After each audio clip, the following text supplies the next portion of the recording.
Guardians of the Galaxy Volume 3 is an amazing finale to the trilogy. It's one of the best MCU movies, and it's kind of a miracle that it turned out as well as it did in this very difficult state of the post-Endgame MCU. Welcome to the MCU, by the way.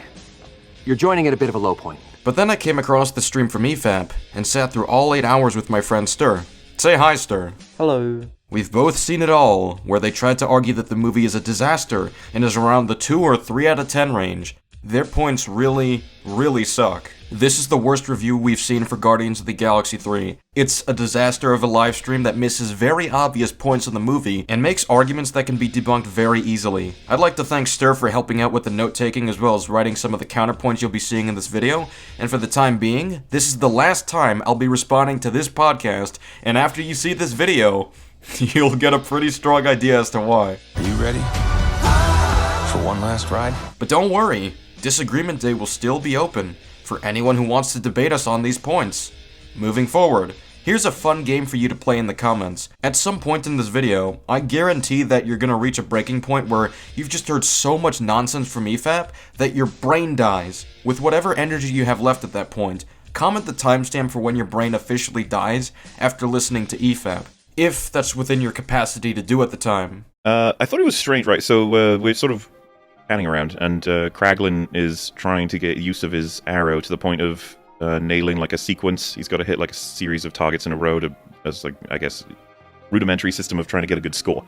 And he accidentally fires the arrow into Nebula's, heart, it looks like. Obviously, she's... Yeah, right in their chest, yeah. She's, like, mostly cybernetic, I think, so it doesn't do the damage it would do to a normal person, but I was still just like, damn, dude. It could have been a normal person. Like, this is very irresponsible. Notice how all they have to say is that this decision is irresponsible without actually explaining how it's out of character? What the film shows us is that Kraglin wants to show off, and he's confident that he'll get it this time around. If Kraglin is confident, he's willing to make bolder choices, especially if he's trying to show off to other people. I know this because I watched Guardians of the Galaxy 2, where he makes this same mistake and accidentally hits Drax. If Kraglin has made this mistake before and is still capable of overestimating himself, then how is it inconsistent with his character? But timeline-wise, I'm pretty sure Guardians 2 takes place in 2014, which means that it's been like 10 years and he still can't... Oh shit, I hadn't even thought of that. Yeah. Maybe he got, like, snapped, but even then, still like 5 years and he hasn't... Yeah, maybe it is really hard to use, but just something worth noting, I guess. Just because you practice something for 5 years doesn't mean you'll automatically avoid mistakes. I like how Fringy says, maybe it's really hard to use, which is outright acknowledging a probable reason for why the mistake was made, and for some reason, they just ignore that and move on. I can buy that he knows they're in nowhere. I'm confused. Does he have like a zeroing in thing on Rocket? Not that I'm aware of. Because he smashes right into Rocket personally, and I mean, just a small skip ahead, he is actually trying to kidnap Rocket, we find out. Yeah, that's what I was, like, I mean, he's a little critter, you know? Like...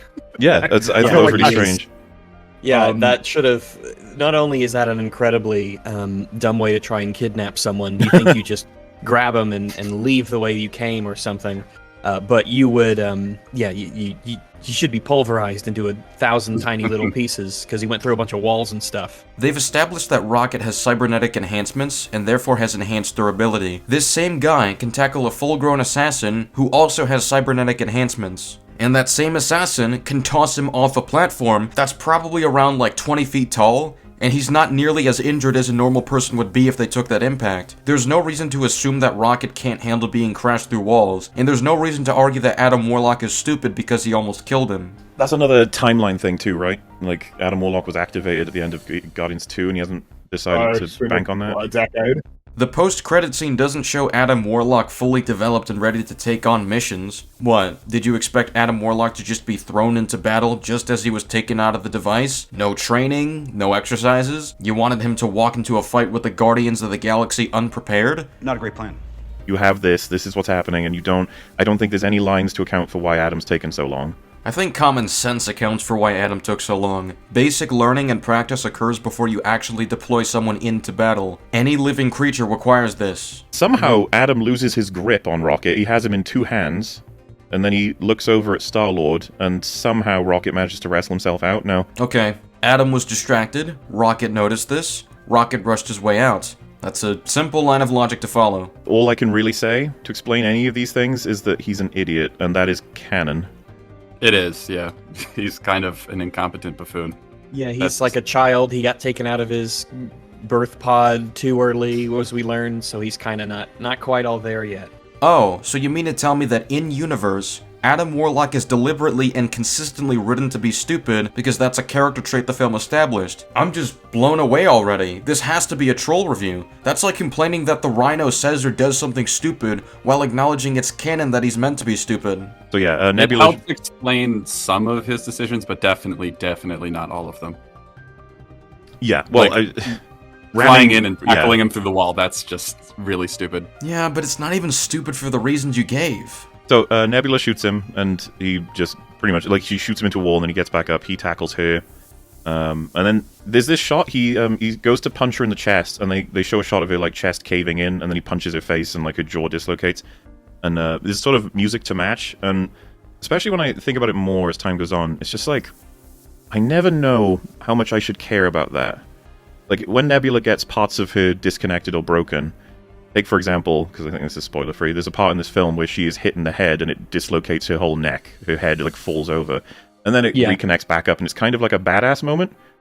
But in that moment, right, we're supposed to be like, yeah, Nebula. But in this moment, we're supposed to be like, oh no, Nebula. Like, oh god, like, her chest is caved in. She's getting fucked up. And it feels strange to me. In the beginning of the film, Adam got the drop on them and is far more powerful than those goons they were facing in the hallway sequence later on. You're supposed to be more worried in this scene because the Guardians are less prepared, and Adam is blatantly more powerful. Because then you have the girl next to him who's like, oh god, he's just like, shut up, because they don't want to get found, and then Adam is like, who threw that? Baby.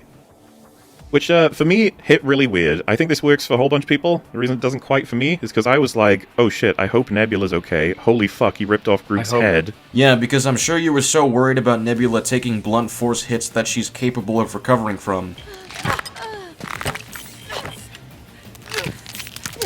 Or that a regenerative healer lost his head. Like, what am I listening to? Were you worried about Deadpool dying when he blew himself into pieces in Deadpool 2? Guys, he lost his head and they're making jokes. This doesn't work because I'm wondering if Deadpool survived. What the fuck are we talking about?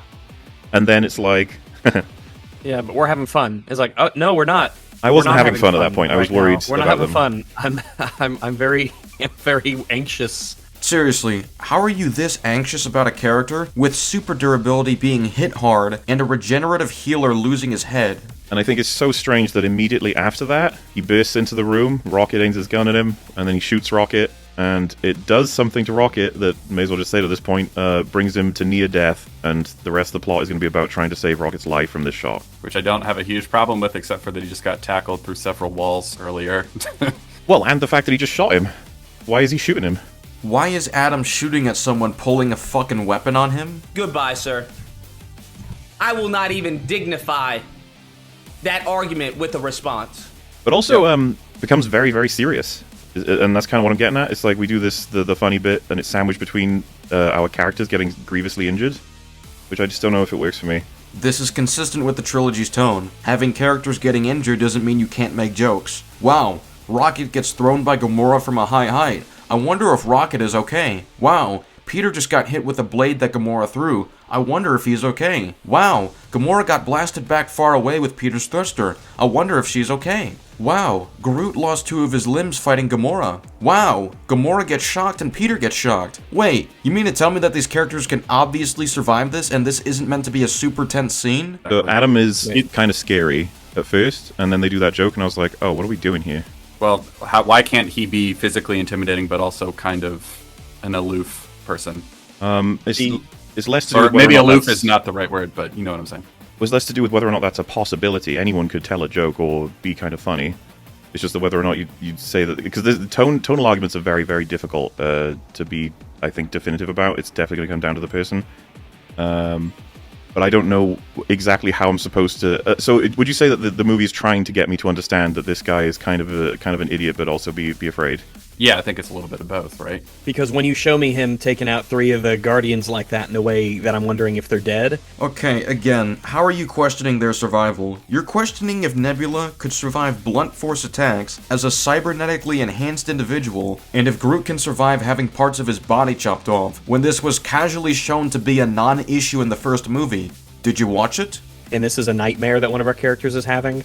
It is, you've already really... You have planted, watered, grown, and are now harvesting this emotion of unease and tension that you're building up, and then to have that just with him and the arrow, it's really, really weird. It makes me very confused as to what you're trying to tell me. Although Adam Warlock is very powerful, he's also not very smart. That's what they're trying to tell you. That's a simple line of reasoning to follow. Well, he's not exactly cracking a joke. He's reacting to someone, like some sort of petty onlooker throwing like a stick at him, basically.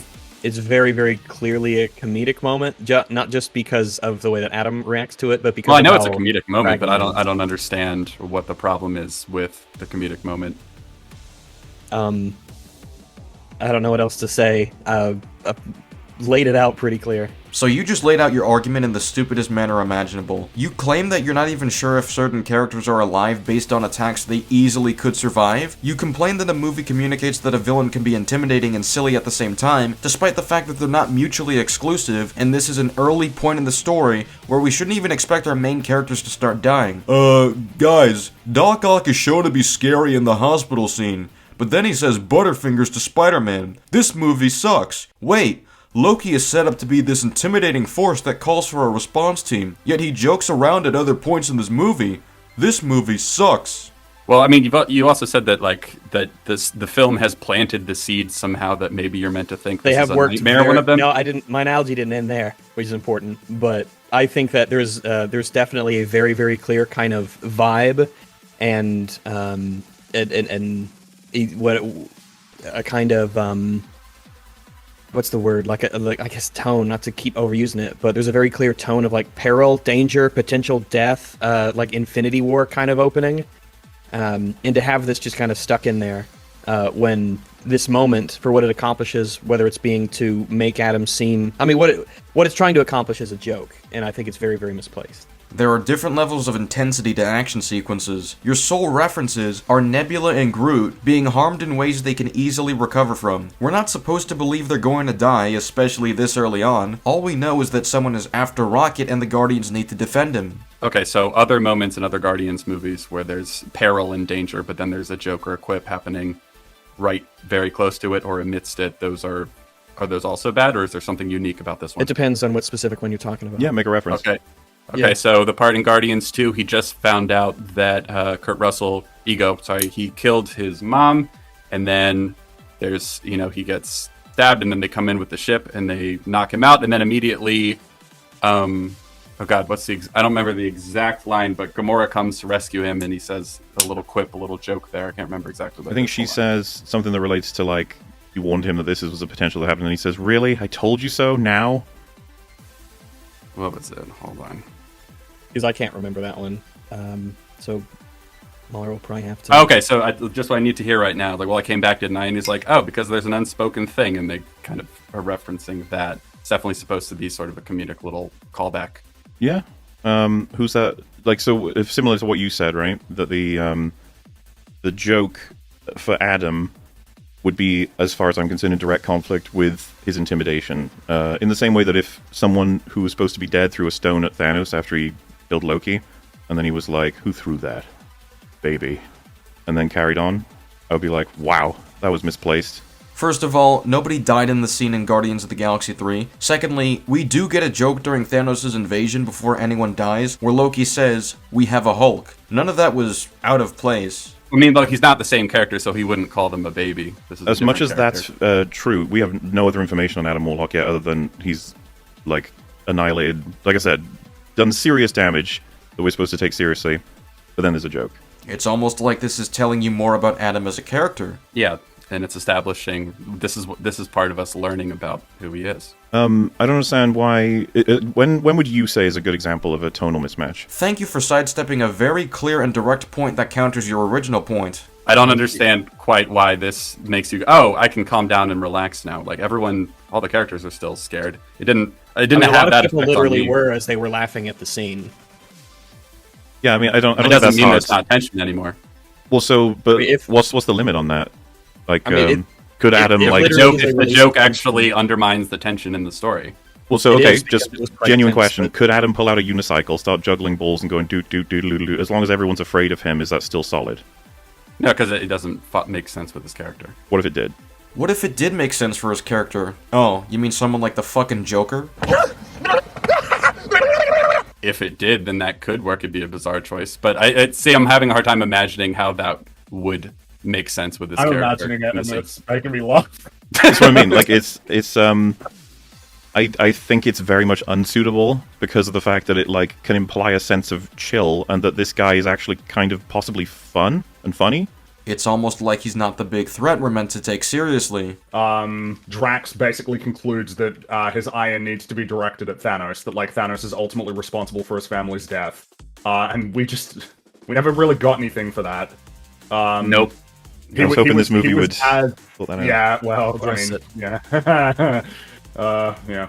Thanos is dead. But as was mentioned, Adam does eventually sort of beat Drax, and as he's punching him in the face over and over, Nebula gets the stab in his back that I thought went through his heart. I don't know if you to kill Adam Warlock, you need to stab him in his brain or brain and heart. I don't know. He's pretty strong. It doesn't kill him; it just stuns him. And there is a sense for me that, like, with someone who's just done this to all of them, that they should really make sure he's dead. Nebula was immediately distracted by Mantis yelling and thinks Rocket needs immediate attention. They straight up show this in the movie. Did you watch it? Then they give us like a tutorial on a new mechanic that's introduced, and then they show a development of it, right? So Adam broke Mantis's arm, and so she wraps this device around it and presses like go, and it fixes it right back up. This med kit device basically that just it'll repair your body to whatever it, I guess, standard should be. And I think it's very purposeful. They show us that so that when they unwrap one and put one on Rocket, we can understand like, oh, so they're going to heal him. But I don't know if anyone's going to agree with this or not, but I think this is catastrophic to introduce something that good after the events of stuff like Infinity War and Endgame. Oh, you mean the movies that take place before we see these for the first time? It's incredible. There has to be- Incredible. yeah, It's amazing technology, and they need to take it to Earth or like any planets where people don't have this kind of technology. They need to share it. Wow, there's so much wrong with that point that I don't even know where to start. Well, I suppose I could start with the fact that this is the first time we even see this technology, so we don't even know if they have the means to mass produce it by this point. And even if they could mass produce it, who's to say that they don't have plans to do so later in the future, after this plot is resolved? This line of reasoning is incredibly thin as well, because it solely outlines an advanced and useful piece of technology, and nothing more. So by the very thin reasoning they're giving, I can apply equally thin reasoning and argue that Captain America's Civil War destroys the world building because Tony has advanced technology to aid Rhodey's spine injury. There's a very easy defense to be made. For Rhodey's spinal treatment, you can argue that Stark Industries is pushing for treatments like this to help victims of similar injuries. It's almost like if you apply basic good faith, you'll realize that there are many logical reasons as to why a piece of technology might not be mass-produced for people from a different goddamn planet. I'm guessing these must be a very new innovation in the Marvel world. Oh my god. So you can come up with a logical reason as to why this isn't mass-produced on Earth. It's a new innovation as you've just outlined right there. They're the kind of innovation you don't make.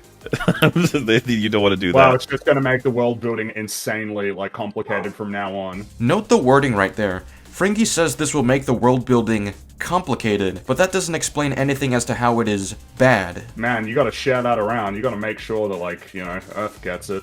It's not even...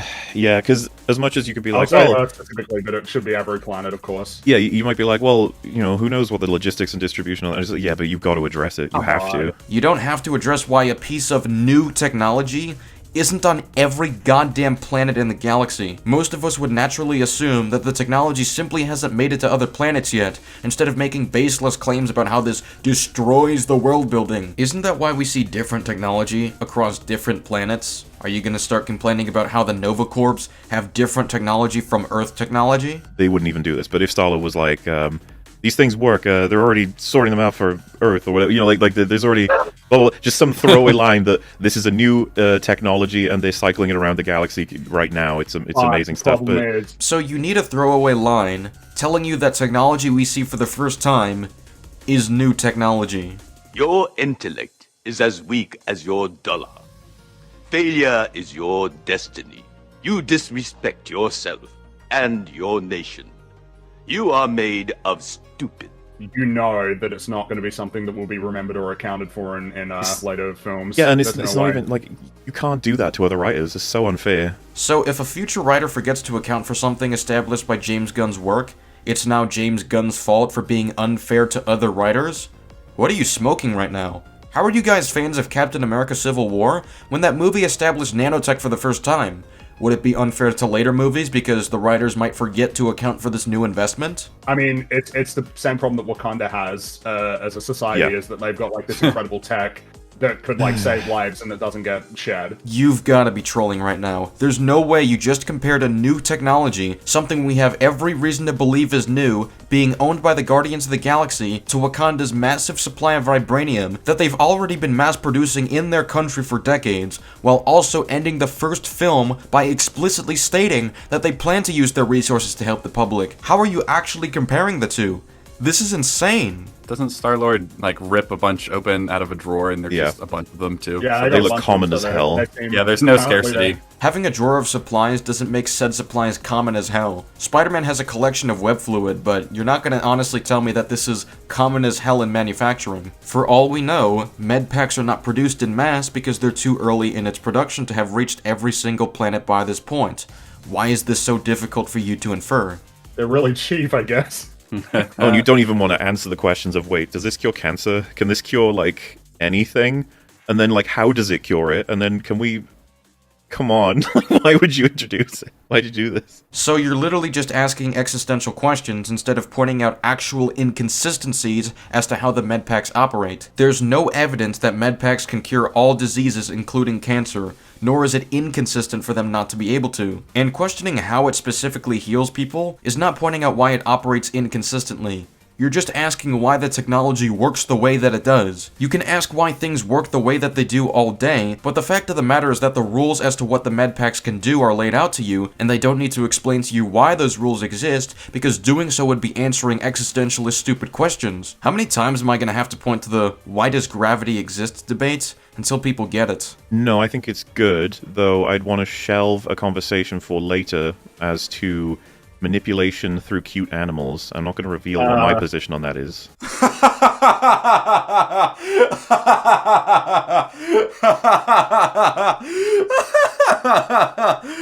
Oh my fucking god. Did you unironically just accuse the film of using animals as emotional manipulation? Holy fuck, we're in for a ride with this one. We come back to the present, and Nebula's like plugged into Rocket, and she's figuring out what's happening. She says it's a kill switch, a device that's set to destruct if anyone goes poking around inside him, or even if we use the med packs. So, question one, why is he alive? Okay. Like, why does the kill switch have, like, this delayed timer? Or why is the kill switch not kill switching? Because the High Evolutionary wants his body, specifically his brain, for further study. He blatantly says this in the film. The kill switch is just a safeguard so that people lose incentive to operate on Rocket against the High Evolutionary's wishes. Notice that when the medpack is activated, Rocket starts getting shocked repeatedly, which would immediately indicate to someone that operating on Rocket will kill him. So if they proceed anyway against the High Evolutionary's wishes, Rocket will end up dying and the potential to study him will be in nobody's hands. If he can't access it, then no one else will.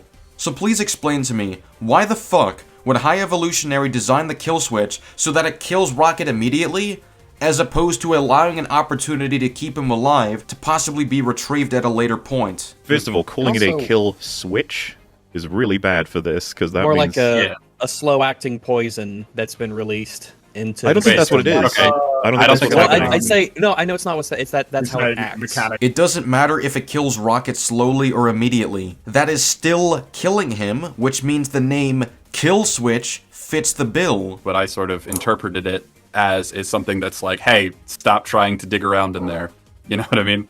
Because that's what it essentially does. It starts electrocuting them and then they take it off and it stops. The thing it the problem like, is, she specifically describes it as it's set to destruct if anyone was to go poking around inside him or use a medkit. Just because Nebula says it's meant to destruct if anyone goes poking inside him, doesn't mean it's going to destruct the second anything is done. The reason there's a delay on actually killing Rocket is because he doesn't want Rocket dead. He wants a safeguard to hint at other people not to go digging into his body. That is such a simple concept to grasp. I don't know why you're overcomplicating it. The way she describes it makes no sense, because how it actually seems to act is like a warning, like, hey, it'll like, because I don't know if it really makes a whole lot of sense to like kill him to prevent people from poking around in there, because if he's dead, still poke around. Then they can still poke around. If he's dead, then his brain activity will die down alongside his internal organs, and you can't gather reliable data or information within a few minutes. That assumes there will even be a brain to dissect after it's done. For all we know, the electrocution escalates into an activation of a bomb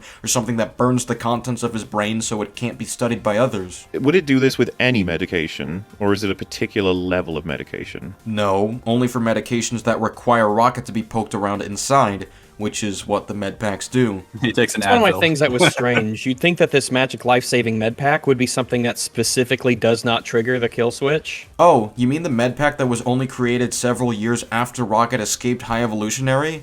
That med pack? So you're unironically arguing that High Evolutionary should have accounted for a technology that doesn't even exist yet. Your intellect is as weak as your dollar. Failure is your destiny. You disrespect yourself and your nation. You are made of stupid. There's a quote from Nebula that I found curious. She says, apparently someone considers him proprietary technology, and they sent that golden lunatic to get him.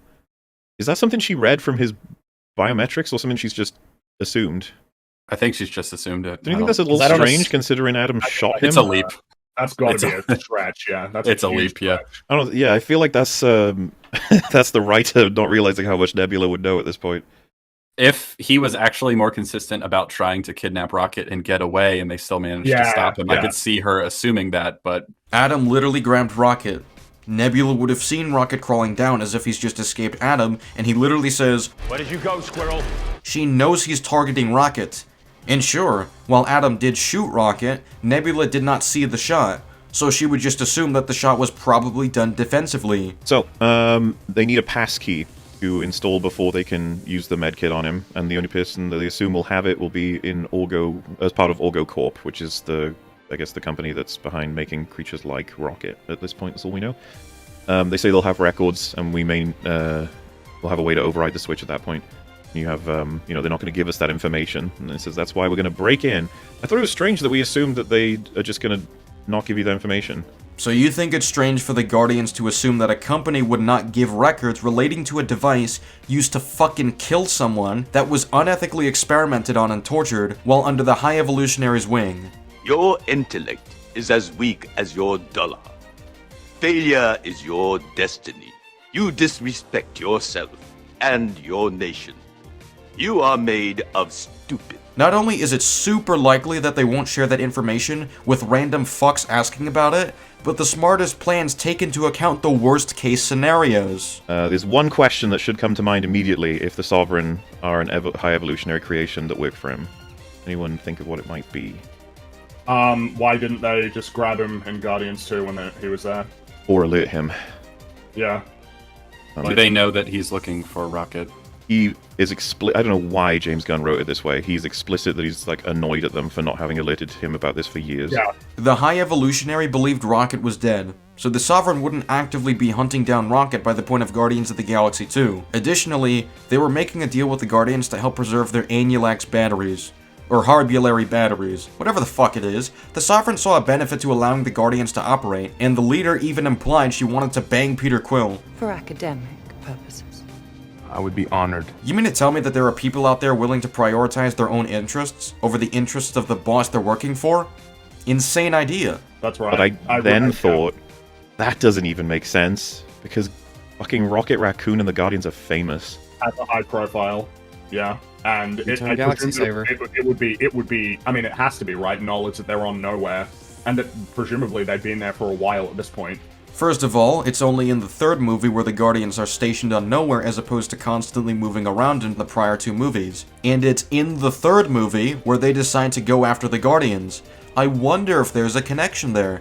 Second of all, why the fuck would the high evolutionary care if the Guardians of the Galaxy made the news? He's literally caught up in his own world, and he doesn't have investment in keeping up with the state of the entire galaxy unless it directly affects him or his work. Why would a self-obsessed villain follow up with this when it has nothing to do with his aims? Additionally, he expected the Sovereign to provide him with important updates anyway if they were so important. Instead of doing that, they acted for their own self-interests, as opposed to doing what the High Evolutionary would see as their due diligence. Just to imply, like, it's insane that you guys cross-paths with him for whatever you needed, and, like, if only I had fucking known, we could have captured him then. I would have preferred that than him being like, you didn't tell me?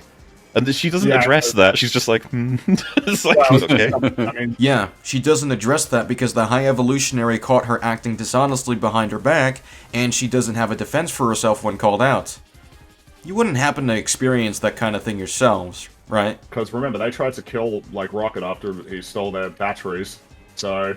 That's funny you say that, Friggy. I thought that's why Adam Warlock was heading to them at the beginning. I thought it was going to be like, I'm still fucking with you for the batteries thing, but it had nothing to do with that. I thought that was what was being set up in that post-credit scene for 2, was that they wanted to get revenge, but like, that would have made more sense. They were going to kill the Guardians, so could you, like, that would have been the end of the Sovereign if they had succeeded. If this film's events play out, it'd be like, wait, you killed Rocket? And that's like hugely disruptive for the High Evolutionary. Oh yeah, like, he would have wiped him out anyway, probably, so... You mean to tell me that angry and impulsive reactions tend to cloud people's judgment on the long-term consequences of their actions? Wow, I'm blown away by this revelation. I'm sure there's no character you guys have ever praised that has done the same. Not to mention that this battle with the Guardians is only known by the Guardians and the Sovereign, since that's their territory. So that factor would play into their confidence that they can keep this a secret from the High Evolutionary. I mean, he literally says that they're arrogant by design. Or perhaps you simply overestimate your own value. No doubt, a flaw of some type in my own design. But your egos have run wild, say ah. And you're still questioning why they make reckless decisions like this. The High Evolutionary is like, how did he survive all these years? And he's like subordinate, someone who says he's very clever, always very clever, and he says, I want his brain. And there's this moment where he says, is that the only reason you want him? And he's like sad, and they look at each other like scared. And I was just like, I assume at this point they've grasped that their boss is not a fucking nice person. I'm surprised that that's surprising to them. Yeah. And I don't know, it lines up perfectly when you consider the flashbacks. Like, you only want him for his brain? It's like, yeah, just like he did 10 years ago. Yes. All that implies is that the worker suspects that there might be a bigger reason than just Rocket's brain that he wants him back, which is literally what we see in the film. He wants personal revenge on Rocket for what he did to his face and escaping all those years. They arrive at the Orgoscope, and the first thought I had when watching it was like, oh, we're just turning up outside of it. We're just showing up. That's Here a we bit, are. like, you're apparently going for a subversion here, but, like, you're just floating outside there. Okay. Gamora knows how this organization works, and would know the blind spots and movement patterns of their security.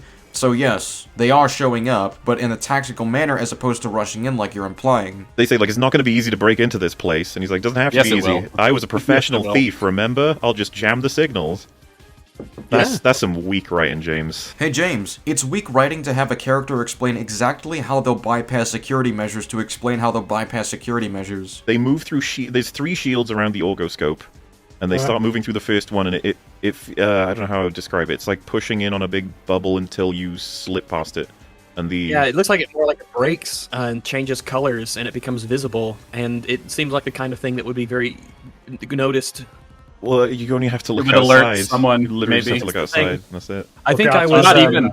You wouldn't even need to look outside. It should alert them. It's almost like Peter just mentioned that he jammed their signals, which you've just acknowledged. I think in my head, I was wondering if they were going to do some kind of a joke of them talking about, don't worry, the way we punctured the shields, it keeps the electro-singularity signal from looping on itself so that it's an unbroken, no scanners that can detect it. There's no way that any other machines or systems will notice it. And it just cuts to, like, people looking out the window and watching it. They keep mentioning the windows as if this is some sort of gotcha against the film, but you'll notice that the room they enter is the room where people aren't commonly present in, because it primarily serves as a trash dump.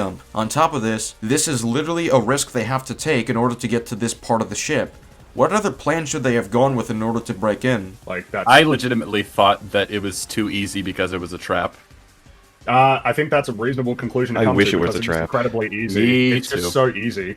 You guys, He explicitly says he knows where they're going. But are you really trusting the Sovereign? Amelia, back up. I believe I know where they're going. What do you think that implies? What do you think the purpose of the line, "It's not a trap, it's a face-off," even means? That he's trying to trap them. He was plotting this from the beginning. He straight up says that in the film.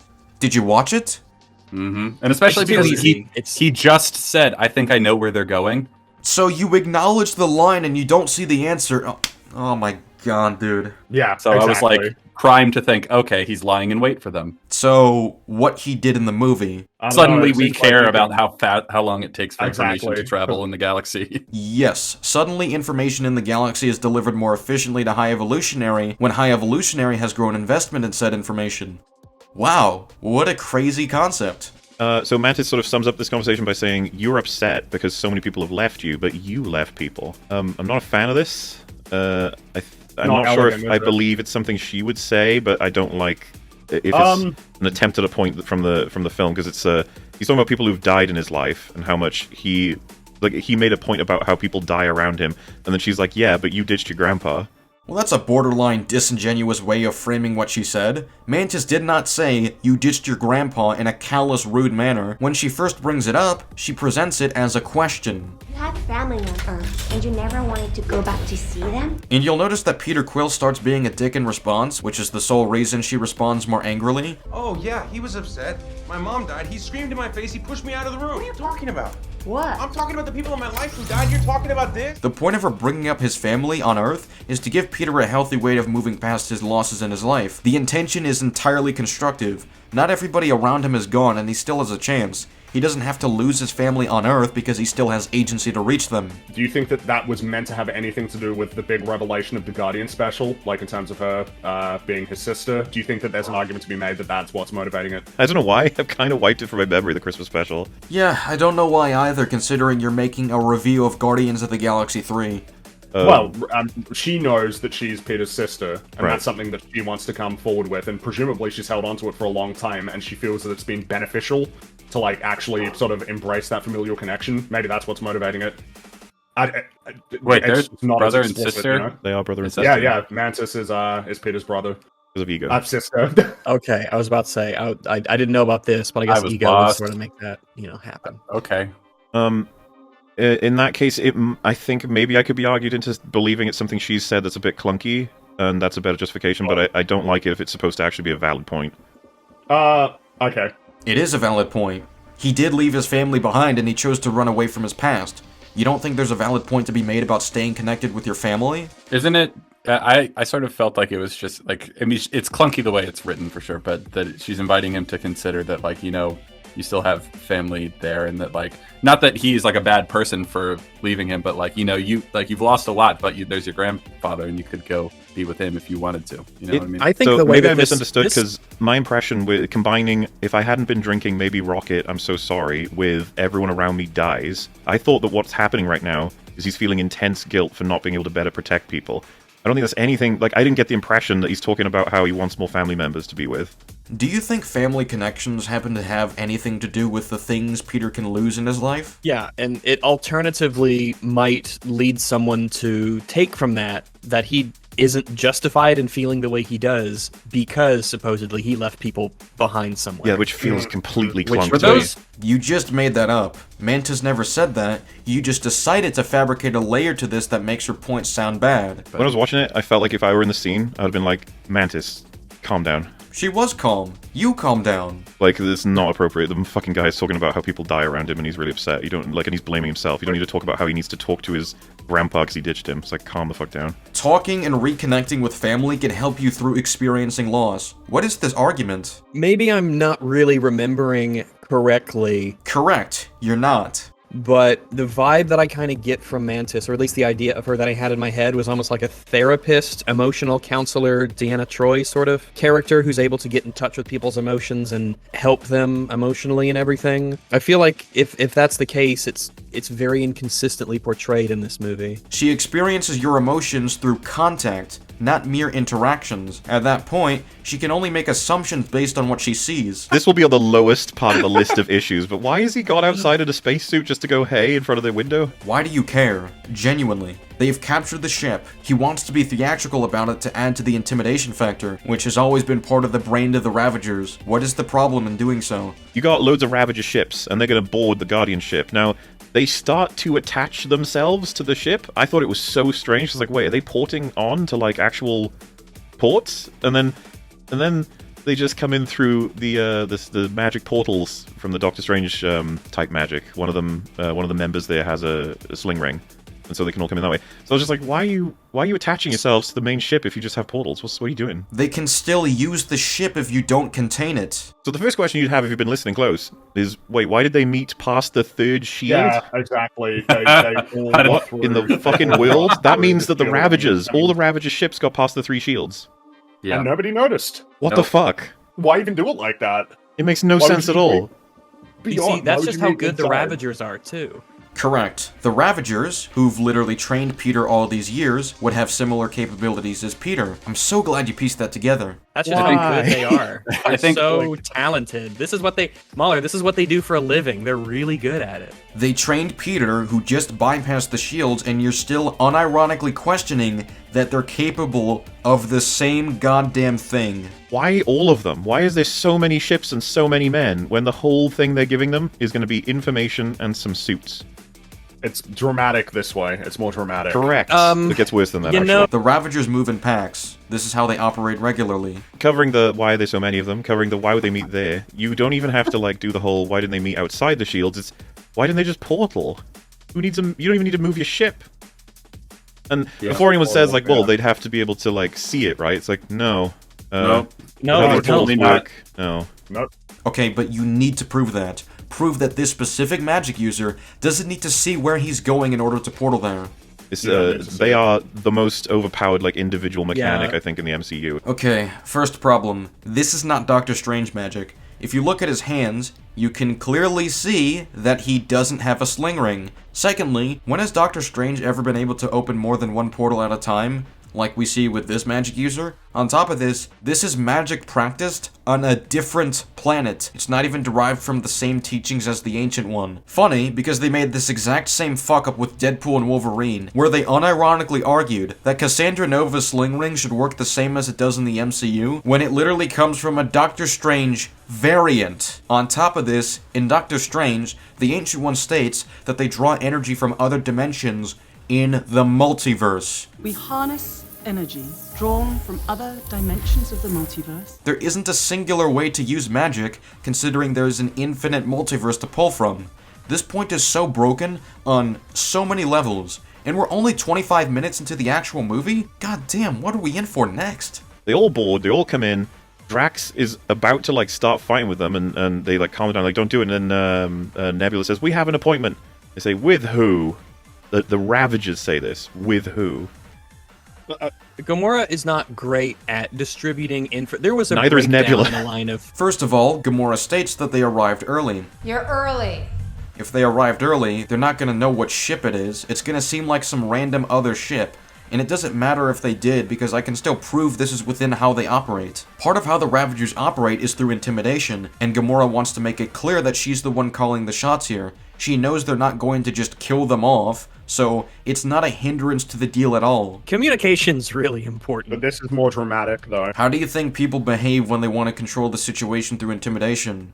By being dramatic. Something to make clear, remember, in Endgame, this is 2014 Gamora, at the same time, like, maybe a day before Guardians of the Galaxy takes place. A film in that's which the Gamora that we're he dealing with. allies with the Nova Corps to save the universe from untold horrors from Ronan and the film Thanos. in which she is the central driving force for the Guardians to do the right thing, essentially. Yeah, the Guardians want to sell that stone for money. Yep, and, you know, Rocket wants to just, you know, leave, not she's deal like, with it. no, Gamora's Thanos one. can't get it. Yep, that's the Gamora that we're dealing with. She originally tried to make money off it from the Collector. She was with them on the plan to get paid big money for this. And keeping the stones away from Thanos doesn't inherently prove she's more moral. Why would you want to say that? Because I'm one of the idiots who lives in it. So, yeah, she doesn't feel like she's going to be doing much Well, ravaging. it's just, Yeah, jumping from her there to Ravager. I could maybe buy it if we were talking way earlier Gamora, but the fact that it's the one that's pretty much the Guardians of the Galaxy one makes me think like, oh shit, did you forget? She's kind of like the most moral one out of all of them. Well, you can't make this shit up. Endgame literally showed us that Gamora was being pulled from the time Peter Quill was making his introductory dance, which is the very beginning of the movie. And you're still acting as if this is out of character, on the basis that it would make more sense if it was Gamora from the beginning of the movie. In the first meeting with Peter, she seems to have like a good amount of contempt for him. Yeah, she considers him like a renegade, coward, like rogue type that just does whatever he wants at the cost of other people, which is precisely what the Ravagers are. All you've done was highlight an element of hypocrisy, because she was going to give it to the Collector for money, instead of giving it to the Nova Corps, when they're far more trustworthy than some greedy fuck who enslaves living beings. She's not doing this for purely moral reasons, she's doing this to run away. That orb is my opportunity to get away from Thanos and Ronan. Not to mention that she was literally going to kill Quill instead of explaining anything to him on a basic level, which is something he broadly calls out when addressing the general conduct of the group. That's exactly why none of you have any friends. 5 seconds after you meet somebody, you're already trying to kill them. Not to mention that she was routinely neglectful of the damage being done to Nebula all these years, as a product of always needing to win. You let me live! I don't need you always trying to beat me. You were the one who wanted to win, and I just wanted a sister! You were the one who needed to win. I pulled my eye from my head, and my brain from my skull, and my arm from my body. The idea that she would seek them out and join them doesn't in any remote way sit well with me. I think that's a misread of her character. Listen, I know you were always looking for a family. The one I love, she didn't find it with a group of criminals. She found it with us.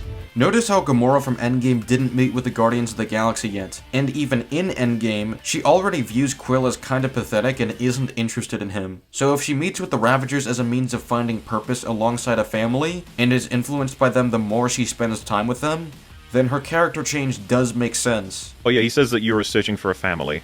But I don't think that even comes close to, like, why would she seek that out with the fucking Ravagers? Who else would she seek it with? We already know that she can give in to temptations to earn money, even through reckless means. The Guardians don't do that and would tell her it's a bad thing, and she wouldn't listen to them by this point, because she doesn't have any connection with them.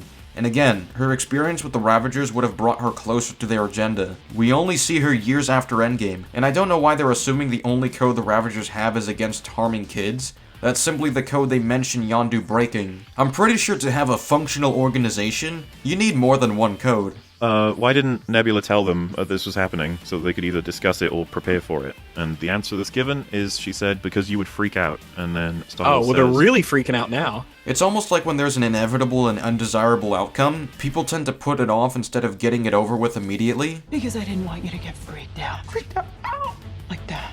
She gives the distinct impression that she's not interested in putting up with Quill freaking out, especially since Peter freaking out like that would detract focus from their current objective. I don't think it's out of character, but I was too taken aback by the fact that she said, because, you know, you're gonna freak out, and it's what you've already highlighted. It's like, as opposed to them being dropped on him through a fucking portal, this is better, somehow? You literally just said it's not out of character, so why do you still care? He says you don't have documentation to dock, so you gotta get in on your own. And it already makes me think, like, can we get documentation to dock? Yeah, that might be easier. It's interesting that you're suggesting for them to get documentation, even though the basis of this entire mission is to get documentation. Hello? Anybody home? He says once in, Gamora will get you to the records room to get past to get the pass key to override the kill switch, but if you get into trouble, we're not going to be able to bail you out. So, where do we even begin with that statement? I think that's the easiest one first, right? Like, we can't bail you out. Like, yes, you can. Easy one first. Portals. We've had the portal discussion before. Mahler's talked about the portals in the Doctor Strange movies. We on EFAP have talked about the portals. Oh, I do recall you talking about the portals. Like when you defended Ned's ridiculous feat in pulling Toby and Andrew in No Way Home, and told people, rewatch Doctor Strange, bitch. Someone said they hated how Ned was able to open portals without training.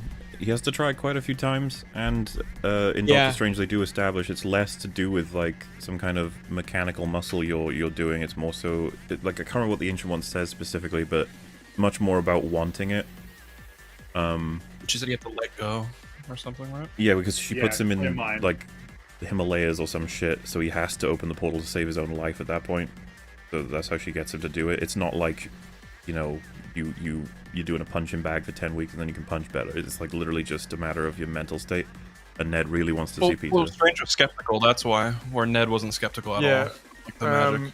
Well, why would he be, he knows exactly. Doctor Strange at this point. Because he already believes he's magical. So that you're not actually arguing this point, are you? It's like, rewatch Doctor Strange, bitch. That's how it works. I'm just following the rules. It's insane. They don't need to be here. That you establish the portals, and then you have the confidence to say, there's nothing we can do to help you in that regard. It's like, wow.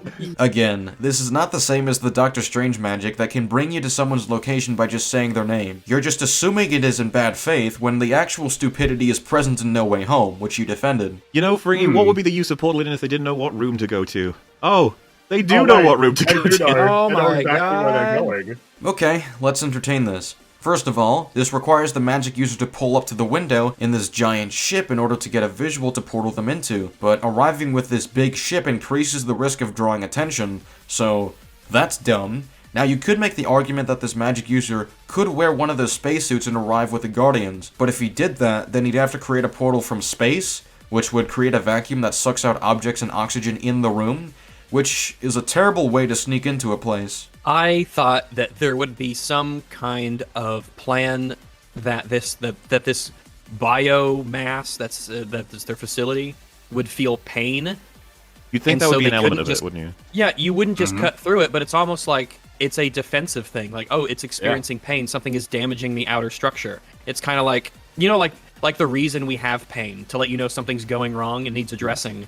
Then the natural assumption is that the living matter doesn't have an alert system like pain, which adds up considering the Orgocorp building doesn't even have a brain, which is needed to receive pain signals or have basic sentience. All the movie states is that it was grown through living matter, which can have its own rules separate from our biology, because this is fictional living matter. They can't change the biology of whatever fictional living matter they used to form this place to begin with, and asking why they can't do that would be asking existentially stupid questions about why biology works the way that it does. And what's even worse about this point is that even if it was possible to implement a pain system that alerts them of any penetrations to the living matter, they would be met with literal spam alerts, because aligning with the custom design choices of this building requires them to penetrate the matter and make their own modifications, such as literally shoving glass into the matter in order to create windows. You'd have to cut through the matter to make space for that. In fact, they'd have to stuff highly durable material underneath the living matter in order to build the many rooms we see in that building, which would also require cutting through the matter. If you did anything equivalent like this to a person, you bet there's gonna be non-stop pain signals even after such an operation is completed. The only way you can avoid the spam of those pain signals would be to make the skin so durable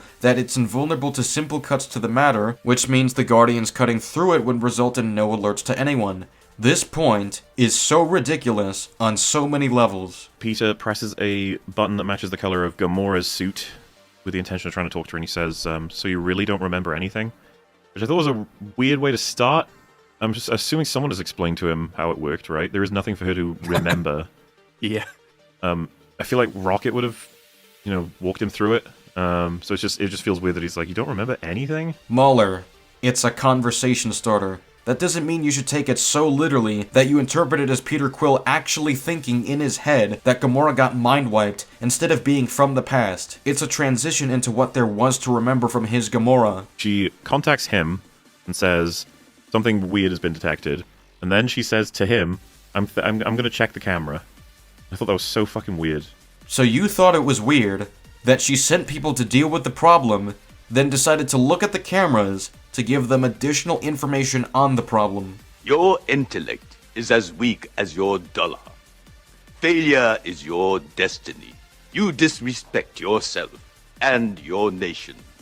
You are made of stupid. And it's really weird to then realize that they only have one jamming device between the whole team. And the reason that this is tense is because obviously Drax is caught in the building walls where the jamming device currently is. So until he gets out of there, they can't pull it out and thus use it to jam the camera. It's like, you guys probably should have had two. Yeah. Probably because they only had one at the time, and this was a quick call done as an emergency response to Rocket's condition. Not to mention that this could be a prototype, meaning there isn't a huge supply. They just get Drax in, they grab the jammer, and they put it on the eye just before she checks it, and so she checks it, and it looks clean. Like, it's like jamming it so that it just displays like the room is fine.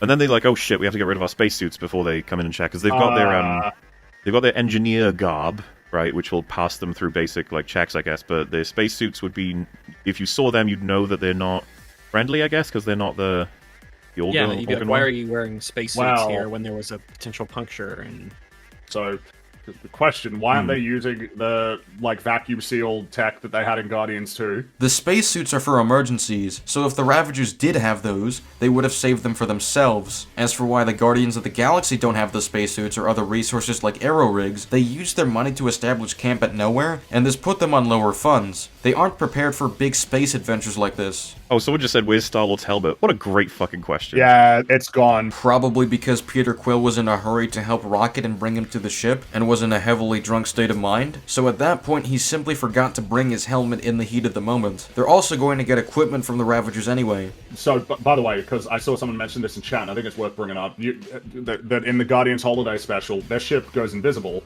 Well, we didn't see that in the film. That would have helped. Would have helped a lot. It's not flawless. It's tough, but I don't think I can just exclusively classify these as plot issues. This is all character stuff. Like, what the hell are they thinking? The character would have those things. How is that a character issue to not explain where a gadget is? These issues are rooted in continuity, not a character's core values or personality. That's a really strange standard to hold this movie to. I don't believe for a fucking second that they would pass to these people. And if they were just to ask them any questions, they would have completely folded.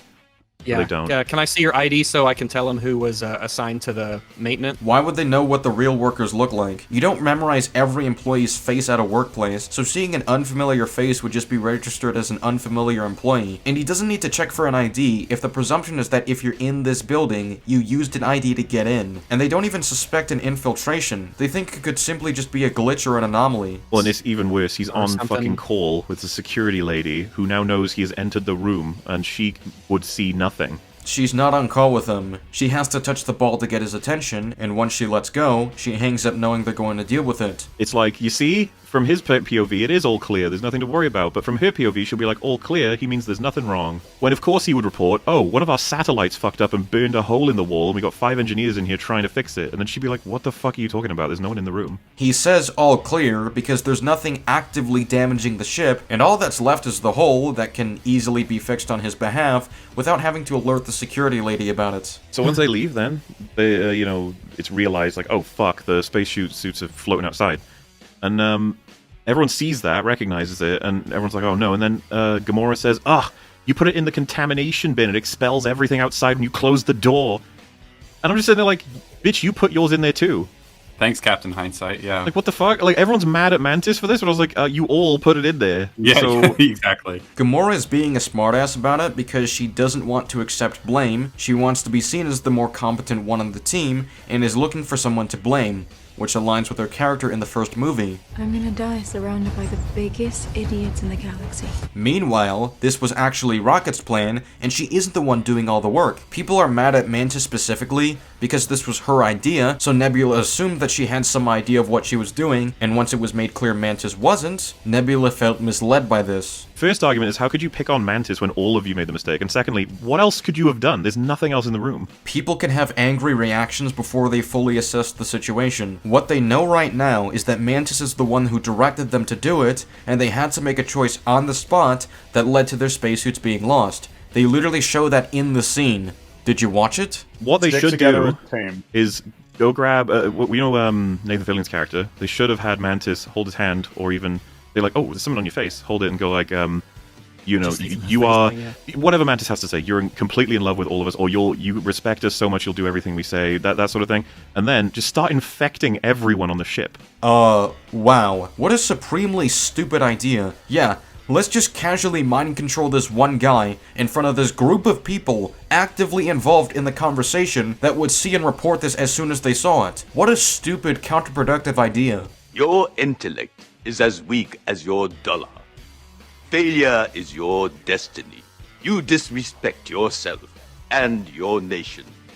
You are made of stupid. That's actually the next significant thing she does. So, really annoying, because what's the next challenge for Quill and Gamora? It's to convince someone to do something for them. What Mantis is doing with Drax also requires her to convince people to do things. She can't be in two places at once. So, yeah, we go back to the security station then, and Harcourt is watching them. And she says, wait, don't those two match the warning we were given? So that's all we get. And so I assume the High Evolutionary gave them all, like, wanted posters for the Guardians, right? That's all I can assume is happening there, which kind of now introduces the problem of why isn't this place on high alert for the specific information that they know that the Guardians want? And why isn't there a trap and an ambush set here? They know everything. What's going on? First of all, descriptions are not wanted posters. Second of all, there is a trap. It's at the High Evolutionary's building. Again, as I've shown earlier, he already deduced where they'd be going, so he expected their arrival at his building. So Quill walks up and he's like, you know, I've seen you around, I've seen the way you look at things, and he's like, he's just doing a line, he's setting it up, and like halfway through it, Gamora just bumps in, aims a gun at her, and says like, where's the blah blah blah blah blah, and then he's like, whoa, what are you doing? And then she says, your plan was never gonna work. This isn't Gamora. This isn't 2014 Gamora. This is some weird, angry, rage-worthy psycho Gamora, and I don't know why she's doing this. Why would she have thought that was a good idea? This is a Gamora that has spent years with the Ravagers and is therefore influenced to behave like them. That's straight up implied in the film. Did you watch it? She gave him like 5 seconds. If Gamora herself knows she wouldn't fall for this, then why the fuck would she bank on somebody else falling for this when she wants this to be done efficiently? Your intellect is as weak as your dollar. Failure is your destiny. You disrespect yourself and your nation. You are made of stupid. I also love how they keep calling Gamora a psycho for this, when she was literally about to kill Peter using her training as an assassin, instead of explaining the situation to him. But to shout at her and point a gun at her, like, we don't know, it basically invites all the options of, like, silent alarms, or her locking up completely, or the, like, her now knowing that she can try and subvert you instead of work with you. Okay, try pulling that off when somebody has you at gunpoint, and tell me how that works in your favor. So, we find out... Oh wait, we don't find it out yet. They collect the thing, they get it. I think at this point, because it's like trying to format this correctly, because at first I was like, how the hell did they get that when the High Evolutionary knew? And it's like, well, to be fair, the thing they need isn't in it. And it's like, well, but sure, but like still, why... But it'll be a thing that they need to go to, or will likely go to. Also, question, why isn't there just a tracker in there? Why does there need to be a tracker if he knows where they're going? So, he says, this is not you, Gamora. You had a higher purpose to help people. That's why you left Thanos, and that's why you formed the Guardians. And then she says, I didn't form the Guardians, and I barely left Thanos. I thought was really strange. It's like, first of all... Barely left him? Like, you left Thanos. Recently? You definitely left Thanos. You didn't barely leave him. She barely left Thanos, as if she nearly died in doing so. Well, in any case, saying, like, I didn't form the Guardians, it's like, yeah, but... Because it's so weird to be on Star-Lord's side, but the movie isn't. If you know what I mean? Like, I'm with him, I'm like, yeah, you did those things. And then she's like, I didn't do those things. It's like, no, but... No, she literally didn't do those things because she's a different virgin. This film is correct on this. Did you watch it? She does some flippy flips, and Mantis lands on someone and first says, you're a kitty cat. And then they start going like, meow. Then she jumps on someone and says, you want to dance.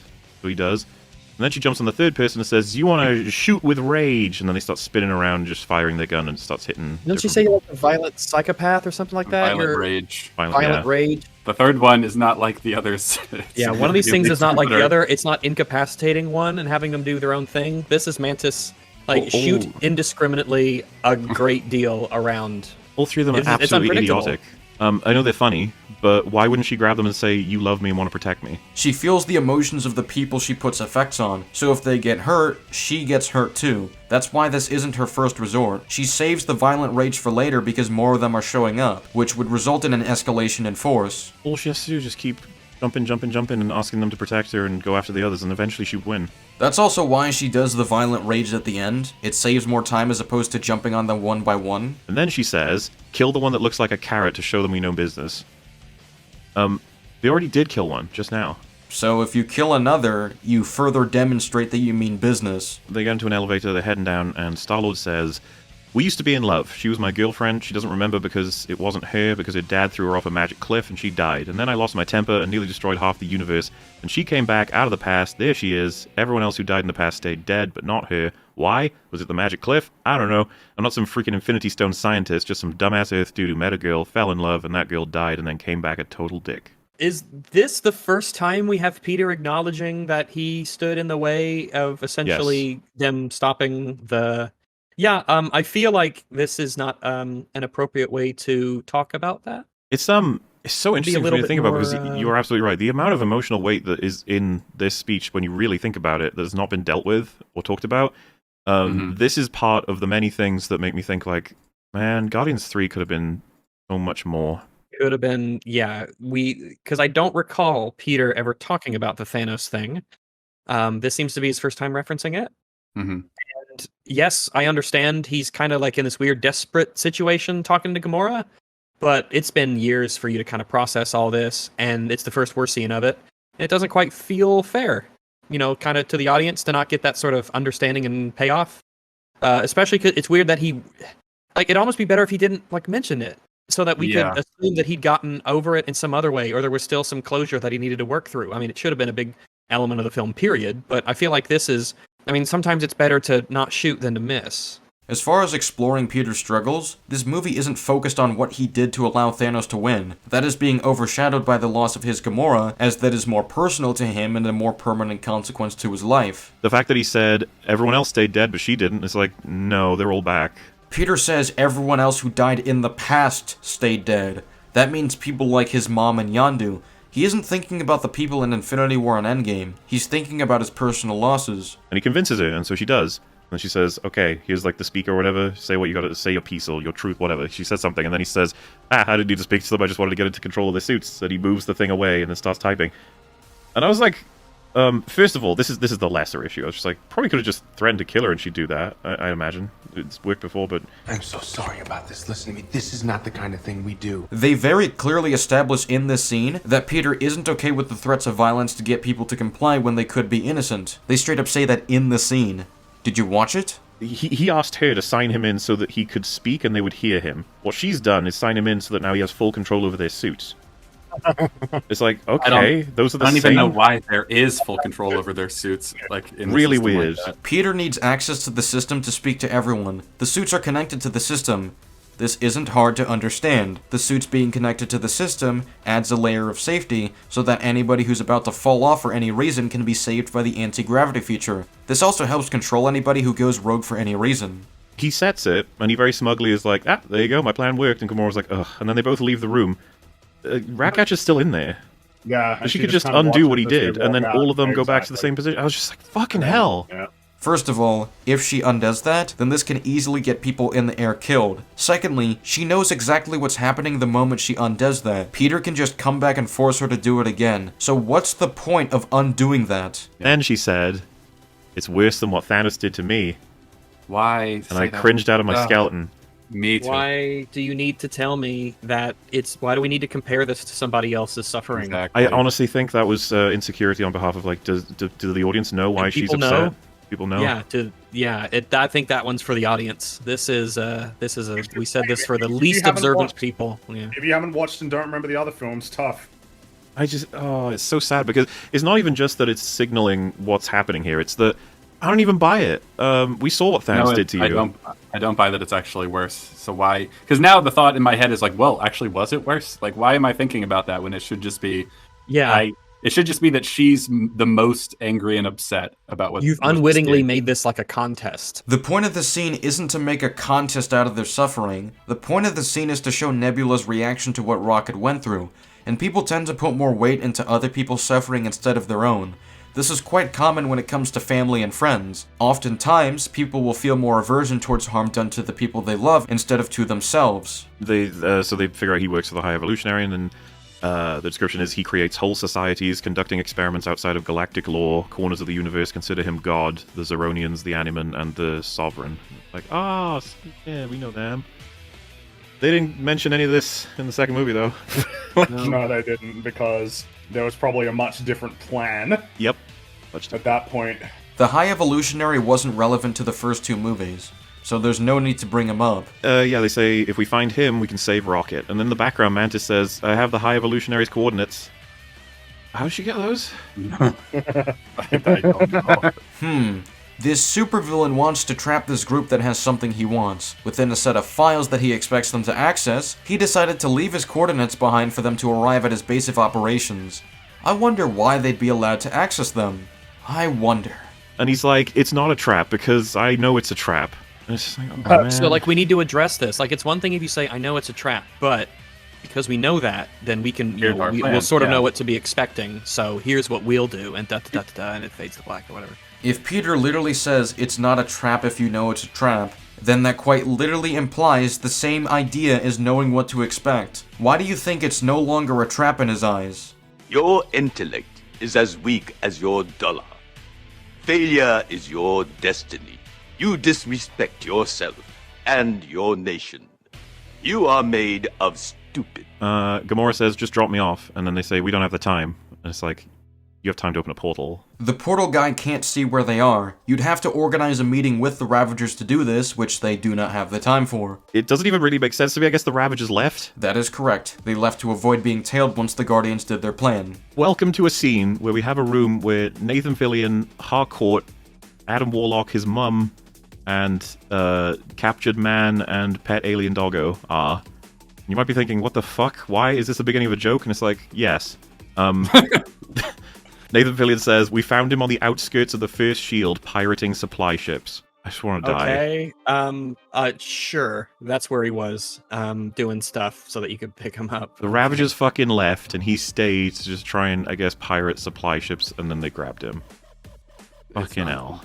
Undone by his greed. Are you serious right now? How is this a serious review? I can't believe what I'm listening to. They're actually complaining that a space pirate got greedy and faced consequences for it. Goodbye, sir. I will not even dignify that argument with a response. The mum goes, oh, I told you to show him we mean business, not disintegrate him. Like, he's stupid. He's a fucking idiot, right? But, like, even his mum, like, somehow is just unable to, like, utilize it or remember that. And I'm just like, how many times am I going to have to just deal with him being retarded, and then I'm supposed to be like, yeah, well, he's retarded. And like, okay. How many times am I going to have to deal with a character being consistent with how he's been established? The scene itself, I mentioned that I wanted to kill myself at some point, and that's because they announce, we've got no leads now. We just killed that guy. And at that point, I was like, oh, thank fuck. Like, this was just, they did it for a joke. It wasn't actually going to be plot relevant. Thank goodness. And then Gamora back on good old Guardianship, the Bowie. She's trying to contact the Ravagers because she wants to get picked up. And so you hear her message through the comms device on this man's skelebody. Because that tech, despite being kept on your like front torso area, that's where the primary part of the laser went, it is intact. Because the laser didn't hit the device. You can say it's lucky that it was intact, but you just complained that Adam Warlock was stupid for shooting the laser to begin with, meaning that if he hadn't done that, they would have heard this anyway. And to make things even worse, she says on the thing, like, I need you guys to pick me up. And the fucking mum picks it up and goes, salutations, can I help? And Gamora doesn't think that's strange at all. She just says, let me send my coordinates, can you pick me up? It's just like, fucking, there's no, like, authentication at all. Nothing for the Ravagers. Gamora is calling out to Outpost as a whole, which means anyone could pick up the device. Outpost coming! And sure, the voice sounds off, but it's not out of the realm of possibility that one of them is putting on a voice to be funny, and Gamora isn't interested in telling them to cut it out because she's mad at the entire team and wants to leave as soon as possible. She wouldn't immediately register a different voice as some kind of serious impersonation, so she figures it's just a harmless joke. She doesn't care to tell them off because she impatiently wants to leave, so she just cuts to the chase and says what she wants. And that's that. Drax meets up with Star-Lord and he says, Quill, and this is under the pushing from Mantis, like the implication is that she's come up with this for Drax to say. It says, Quill, life is a pond, and you've spent your entire life jumping from woman to woman as if they are lily pads upon this great pond. Perhaps what you need to do is to learn to swim. Thoughts? If someone told me this, right, then I would think that the implication is that I am using women to avoid living life, either to its fullest, or that I'm running away from something, or I'm trying to stay away from other things in life that are more important, that I need to experience, or something along those lines. I think this has the exact same issue as what we were talking about in that earlier scene, and now I'm starting to wonder if James is misunderstanding his own fucking characters. The problem for Quill is not that he uses women to not, like, live life, it's that he's trying to get over losing the love of his life. And he's doing that by trying to project all of his feelings for his Gamora onto this other version of Gamora who hasn't experienced what they've experienced. The entire point is that he's coping his way through this instead of finding a way to move forward productively. He doesn't react this way whenever he's between women. He's doing this because he loved Gamora. Yeah. So the idea that it's like, you need to learn to live without women. It's like, no, you need to learn to He move needs on to learn without how to move Gamora. on. The point of the lily pad analogy isn't to be this perfect representation of his life. It's a brief analogy that Mantis and Drax put together, where leaping from lily pads represents him constantly running from more productive and healthy ways of moving forward from his losses. In this case, Gamora. That is what it's meant to represent, which you can grasp if you look at it on a very simplistic level. Yeah, you can pick apart the analogy that they just thought of all you want, but the simplistic idea can still be extrapolated. Plus, they literally make a joke about this when Drax says Gamora represents a lily pad because she's green. Gamora's head is like a lily pad, because it is green. Perhaps that's nudging you not to take this super literally, as you have a tendency of doing. The High Evolutionary wants all of them dead except Rocket.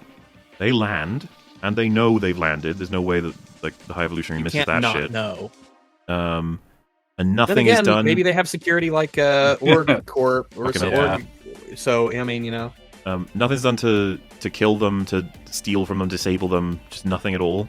Their plan is wait until they arrive and ask to see us and deliver Rocket to us. Then, when they arrive, send Warpig to go and pick him up in their ship. I feel like we have the resources to do a little bit better than that, sir. This is pathetic. I don't understand what the fuck is happening, and my big criticisms of High Evolutionary throughout this film is all in the form of him executing his weird-ass plans. Well, for starters, when a good portion of the Guardians are away from Rocket, that is an ideal time to send someone after him. The High Evolutionary has a lot of pride in his own creations. It would only send what he considers the best to retrieve Rocket. Once Warpig gets to the ship, it would have been clear that their only obstacle is Gamora, which shouldn't be a problem. The only reason Warpig loses is because Adam Warlock shows up to take credit for taking Rocket, which is not something they were counting on when sending Warpig, and if anything, that is to High Evolutionary's benefit anyway. Because I don't know if they need a lot of help from them, because I feel like where you would go is the big, giant red image. Yep. That's where you would could have go. just had it that was on the file. But it's not on the file. How are you expecting them to find the building? What, because it has style? Welcome to architecture. So, to try and translate to them what Star-Lord needs, he first shows them a hologram of Rocket that's very clearly illustrating that someone's in trouble.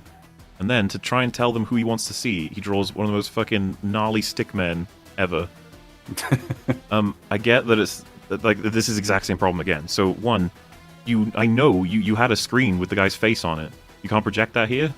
You had Nebula project Rocket. That's what I'm saying. They projected Rocket, so why can't they project that face? The goal behind the drawing is to be more down to earth with these people. It comes across as more friendly. Peter is confident enough that the unique device on his head will stand out enough in the drawing so that they understand the general idea. There's nobody else who looks like this, so there's far less of a need to pull up a digital hologram. And then secondly, they do this joke where Star-Lord's done the Stickman, and then they have Mantis and Drax both go like, oh wow, that's amazing, oh, can I have that on my fridge? And then Star-Lord's like, oh, yeah, thank you.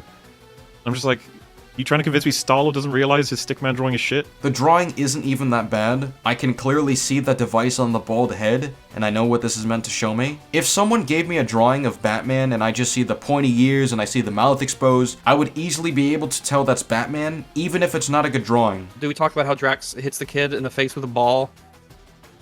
Right, yeah, we kind of skipped that. I don't know, what do you think? I don't know, that just seems like you wouldn't, like, Drax, you wouldn't do that, would you, to a kid, right? Like, as a father figure that you want to see yourself as or something, that seems strange that you do that. Like, you know, you completely agreed. The one bit of slack I would give is maybe he would accidentally, throw it too fast. But the second it injures the kid, you'd be like, oh shit, no, I'm so sorry. Like, he recognizes what it means to hurt a child. He's not that fucking retarded.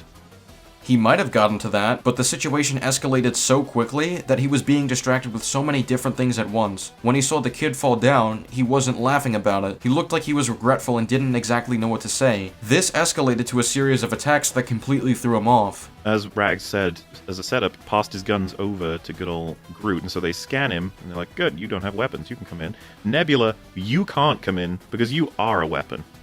Groot can come in. So stupid. And it's bad enough that Groot can come in when he's a living weapon, but they don't even scan him. Groot is only a living weapon in the sense that he can pull off melee attacks, which Peter Quill is obviously capable of as well. And as for them not scanning Groot, why would they think to scan a naked man? And Rocket gets incredibly angry, as you would, and jumps up onto him and starts scratching at his face pretty hard and pretty fast. Trying not to be mean to a scene that's very, very good, but he's a raccoon. a human being that's or something that approximates close to a human being, if it's an animal scratching your face, you are getting that thing off. First of all, he's not just a raccoon, he has cybernetic enhancements, and the High Evolutionary is literally being shocked by the scratches and would be blinded by these attacks. It doesn't matter if he's a raccoon, Rocket is still shown to be fast and ferocious. It's not exactly easy to get a grip on someone moving so fast while being attacked.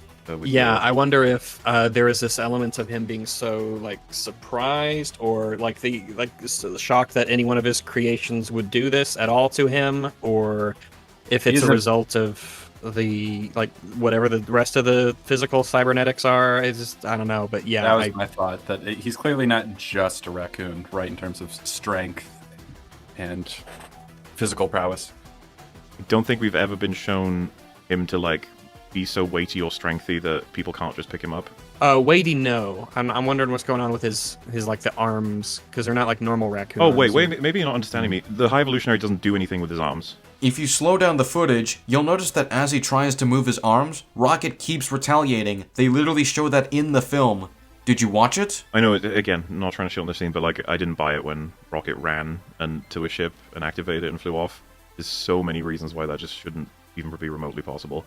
Why? Yeah. So first of all, he has to get lucky as fuck to avoid all security and gunfire. I can believe and buy that he's dodging several, but all of them, it's like... Small target, runs very fast, and is at a very far distance from them. Seems pretty reasonable he's able to escape. Then there's access to the ship. He just runs in. It's like, imagine there was a lock and key or some kind of scanner or anything. It's just like, well, he just jumps right in. And it's ready to go, fueled up, and not in any way having to have some kind of security check or disablement. It's like, alright, I guess he's just super lucky on that too. I suppose it's strange that the ship doesn't require any keys or anything required to access it, but having fuel left over isn't really a problem. I certainly hope I have fuel left over when I'm close to my destination. Then there's nothing to shoot him down, apparently. It's like, okay. No, actually, they did try to shoot down the ship. They were trying to shoot him down in the scene. Did you watch it? And there's no way to remote control and bring back that ship. And then there's no way to track it. So you just expect every ship out there to have remote control capabilities? I mean, even if they could, who's to say that Rocket hasn't flown far away enough so that it's beyond a range that's compatible with their devices? And even if the ship does have a tracker, what's stopping Rocket from shooting down any ships sent after him in retaliation, or ditching the ship on another planet and going into hiding? There's some guy on a motorbike, just driving, just doing his dailies, just going down the road, just doing his thing. Fucking, he might be going at like 30 miles per hour. Drax puts out his arm and just fucking wrecks him off the bike. This took me by surprise so hard in the cinema. I was like, what? Yeah, I was almost like, is this supposed to be some hooligan? Some like is he a bad guy? Is this just a guy using the road for its intended purpose?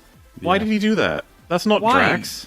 No. Why would you just fuck up some random guy and these people have been nothing but nice to you? First of all, he thinks that this is the quickest way to help out and his mission is going to be seen as a bigger priority than a civilian's day-to-day business.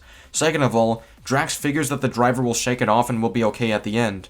Call that dumb all you want, but this is Drax we're talking about. So Drax says, I have a bad feeling, and then Mantis says, Peter told you to stay here. He said he should know I don't do anything people tell me. Because we have to protect Rocket. And he says, so hop on, and we'll ride to the ship.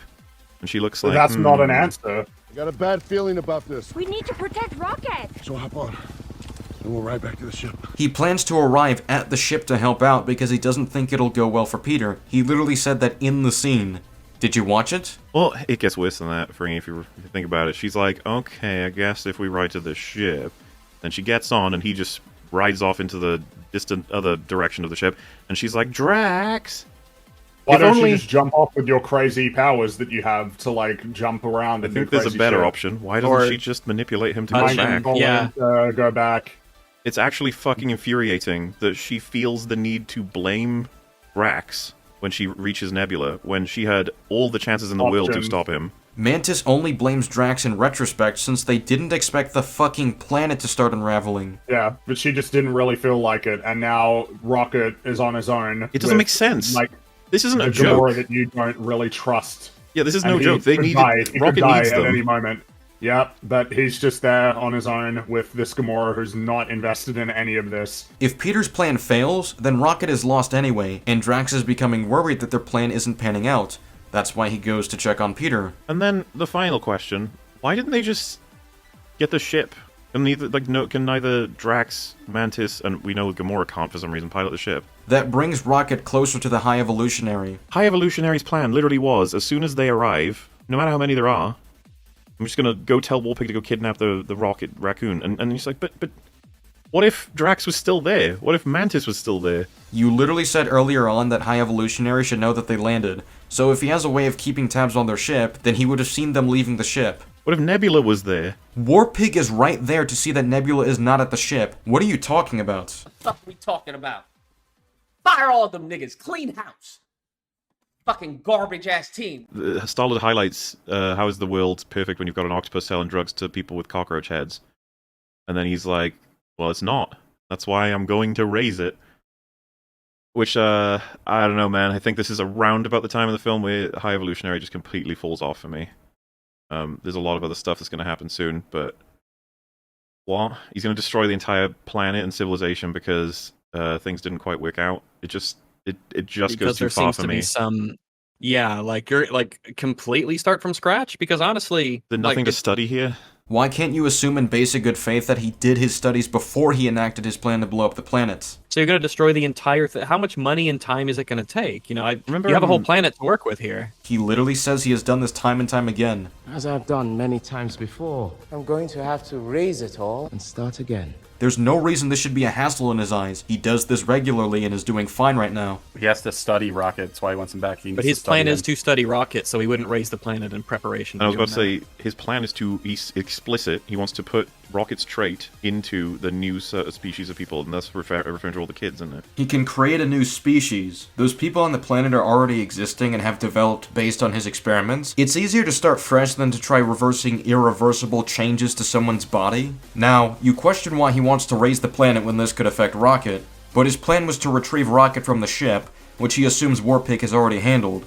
Like I said earlier, he only sends what he perceives as the best suited for the job, and has pride in many of his creations. So he would think it's beneath Warpig to have failed this simple task, especially when he'd realized that Drax and Mantis have left the ship. Pride and arrogance is a pretty significant element, and before I hear people tell me that arrogance doesn't equal stupidity, nobody's saying that's the case when they bring up arrogance as a reason behind someone's actions.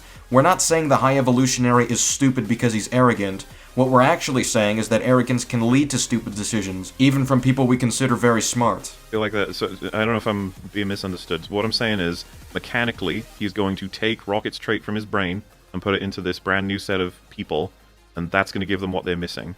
He's also got a huge planet's worth of people where he's saying that they're not perfect. Why not, if you're going to be able to do it with them, have the experiment run of putting that trait from Rocket into Counter-Earth as well? It's better to work with a clean slate if you want to achieve perfection. Not to mention, how do you hide this? The whole point is that you're doing this under the eye of like galactic ethics. Like you're gonna blow up a planet. Like no, they're gonna find out. What proof do you have that he blew up the planet? Just because he manages to escape doesn't mean he blew it up. That simply means he chose to escape when he saw the planet falling apart. Unless you expect the intergalactic legal system to prove a negative to prove someone's innocence. It's the Spider-Man justice system. Guilty until proven innocent. Is this how intergalactic law operates? Prove that you didn't blow up a planet? You're a pedophile. Prove me wrong. You're a pedophile. Prove me wrong. You're a pedophile. Prove me wrong. So Warpig collects up Rocket for the second time. This is after Gamora said, hey, drop the raccoon. And this time, Warpig says, I have P3 and I'm on the way. That line being delivered to the High Evolutionary is what activates the destruction of the planet. Like, I'm not saying that in the sense of the line specifically, I'm saying it's what makes them believe now is the time to leave. He basically thinks, I have Rocket, I have one. And it's like, okay, Warpig just said they're on the way. Yeah, he's not on your ship. Warpig can literally fly. They straight up show this in the film.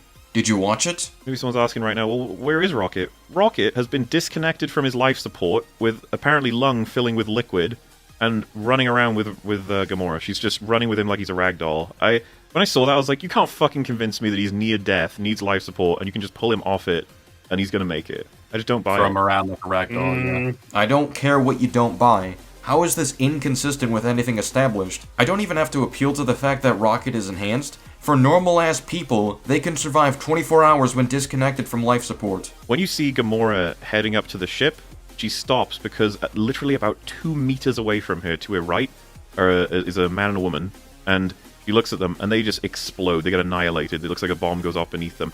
And there's this shot where, like, shit tons of fire, smoke, and debris all blast into Gamora's direction. She lifts up her arm, and then puts it back down, and starts walking up the ship. I was like, what the like, she should have just gotten, like, annihilated, but she's totally fine. Loads of explosions go off near this ship, by the way, and it does nothing. Gamora wasn't within the blast radius of these explosions. Of course, the people closer to them will be more affected than she would be, and this ship is built to resist projectiles and explosives, so of course it wouldn't just get blown up immediately. Nebula contacts Gamora to say that she should just get out, save Rocket, get out into the atmosphere, sort of out of the atmosphere, get into orbit, basically. And so Gamora tries, but we realize quite quickly that Gamora does not know how to fly the ship, which I find very fucking strange. You think she'd have a decent grasp of being able to pilot things? I bet a lot of people would in this world. I get that, like, even if you know how to pilot X, it doesn't mean you know how to pilot Y. Like, I know, but... But nothing. You just refuted your own point. It's stupid. Doesn't work. Pay attention. And Mantis blames Drax. Like I said, it's kind of annoying, but you know what? We talked about it. It's okay. We can keep moving. We did talk about it. We can move on. They do not ask Gamora to pick them up. They just ask Gamora to leave.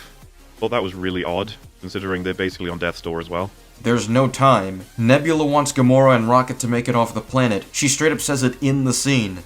Did you watch it? We cut back, and, well, the High Evolutionary is no longer using gravity on them, so they continue their plan. Because he thinks he's already won. Peter and Groot act as if they're defeated after some time to put their guard down. Kill them all. How stupid are you? It was so obviously a trap. Now, kill them all. They're literally letting these people gloat about how they won in the scene. Did you watch it? Groot pulls out a grenade and tosses it, and then pulls out loads of guns, gives Quill his guns, and they all start shooting, and the grenade goes off in such a way that it drops debris in between them and the High Evolutionary. He's blocked off from them.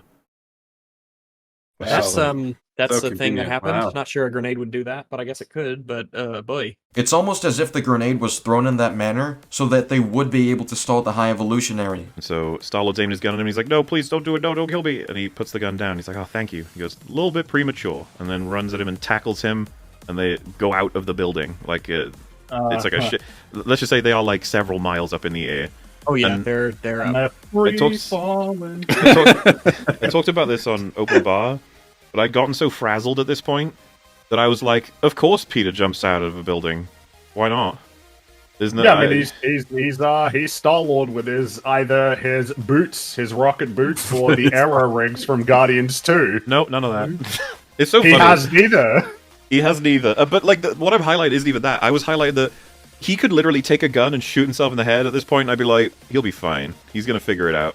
He's Peter. He knows how to figure that out. He'll be fine. Peter literally had Groot with him so he can be saved from the fall since Groot is capable of constructing a glider. They literally show you this in the scene. Did you watch it? There's this fucking awkward ass shot. So Groot's gonna jump in on after him, grab him, and create like a series of vines, Wings. leaves, and things. Yeah, to make wings. But the thing before it happens is we see the High Evolutionaries finally cleared all the debris, so he has a clear view, and he sees Groot notice him, look at the window, start running, jump, and land, and then he just goes. And then that's it.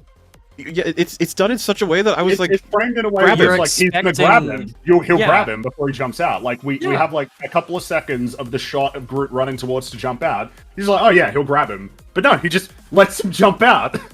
Which if he grabbed Groot, the whole it's over. Like he dies.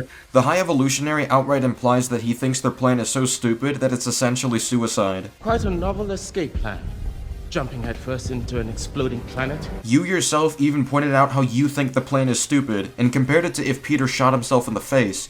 And yet you somehow don't understand why the High Evolutionary doesn't take their escape plan seriously. Your intellect is as weak as your dollar. Failure is your destiny. You disrespect yourself and your nation.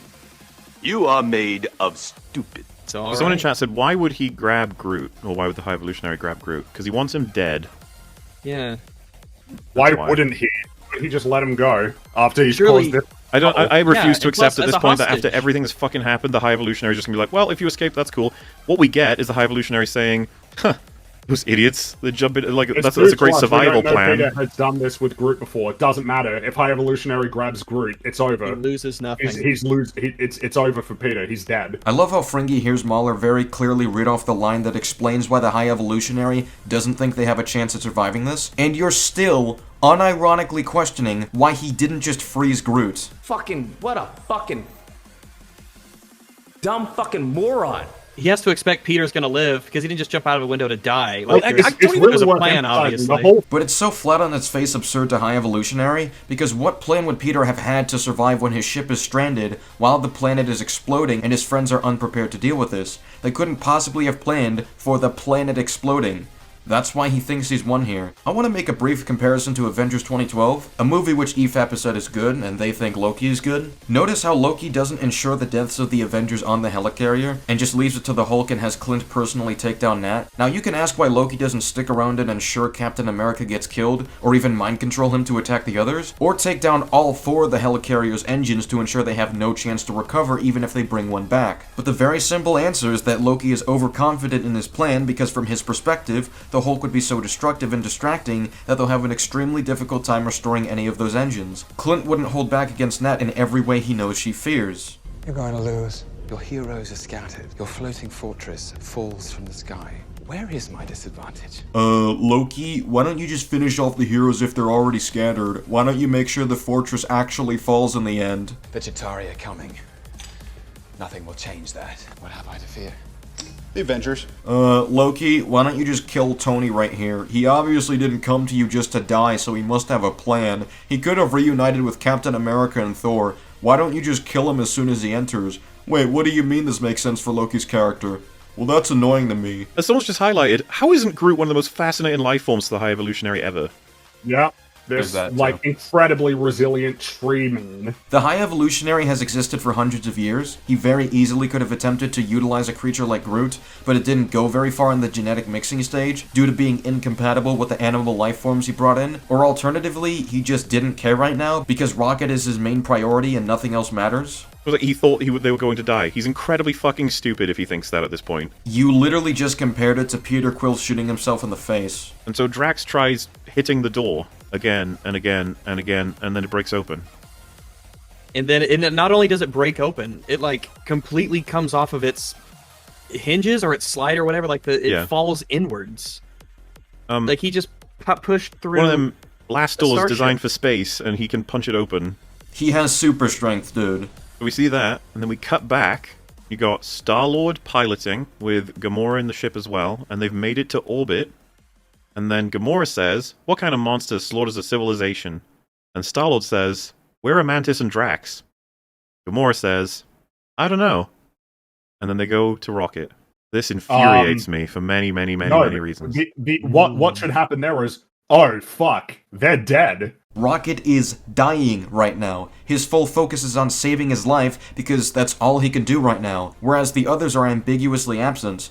And if they were still on the planet, then they're dead anyway, and there's nothing he can do. So the least he can do is focus on saving Rocket, and then mourn later. I'm not sure where to begin with this. So, what would have happened is they had the device, Star-Lord and Groot then made their way into the ship.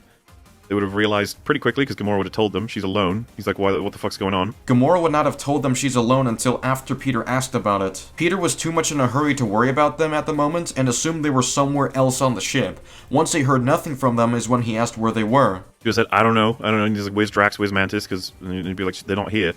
So then Star-Lord would be like, so, Drax and Mantis are somewhere on this planet, it's exploding, we have a ship, we gotta find them. They literally don't have time. Unless Peter Quill has some light speed power scaling you can show me, he literally does not have the time if they are on the planet. They literally show you this in the scene. Did you watch it? And then of course there's the fact that the whole fucking planet got exploded. So, that's gonna... Why don't you go ahead, Rex?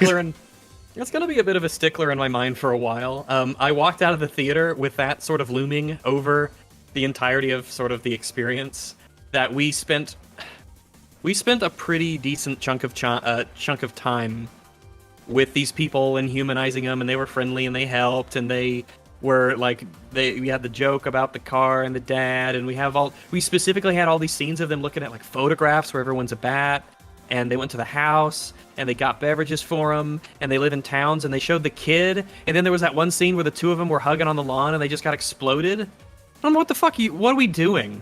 Like, and then that's the tragedy, Rags. You see? You liked them and then they got blown up.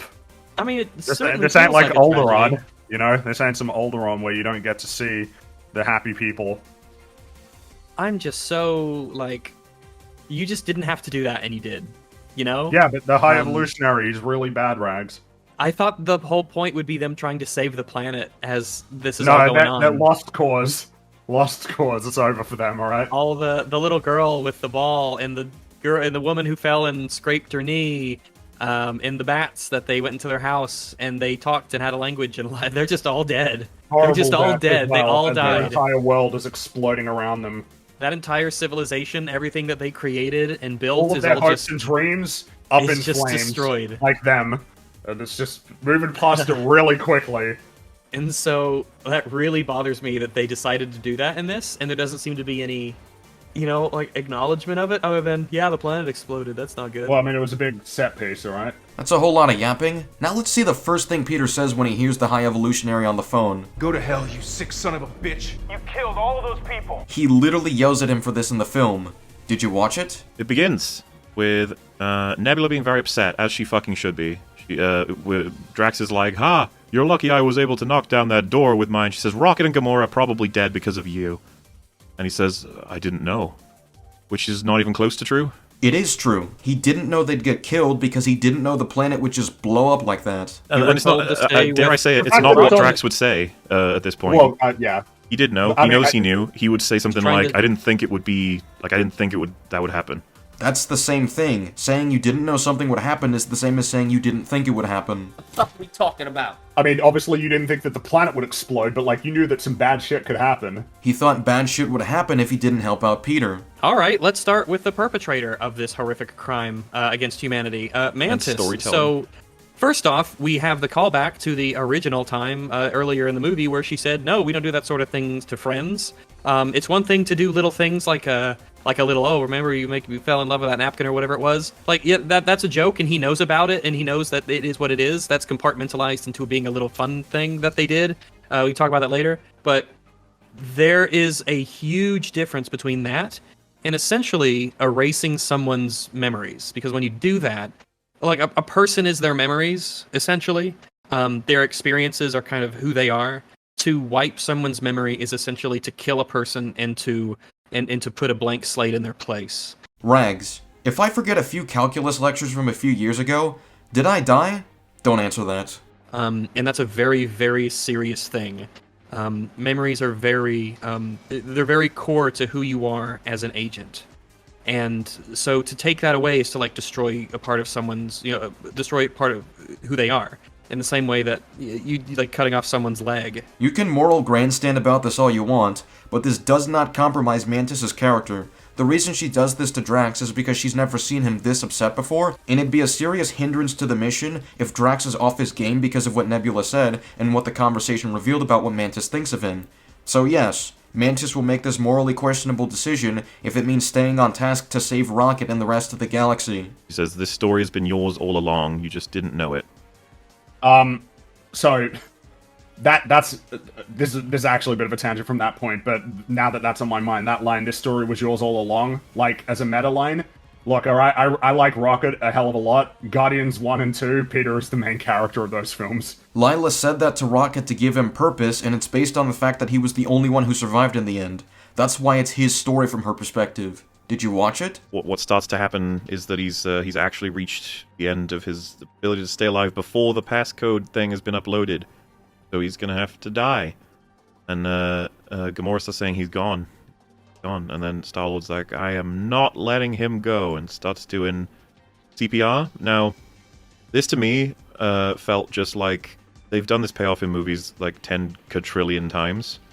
And there are times where I think it can work better than others. As much as I 100% appreciate the acting here, this one just doesn't line up to me. The idea that the fucking high-tech machines are telling you that he's donezo, but you applying bouts of pressure to his heart to restart it is what's gonna get him going. Don't you have, I don't know, mechanical shit for that? The mechanical stuff is failing, so Peter is putting in additional efforts with his bare hands because he's desperate at this point. I don't see how that's unreasonable. So something happens, and I feel this just sneaks in there, and I don't know if you guys consider this bad or not, but we'll see.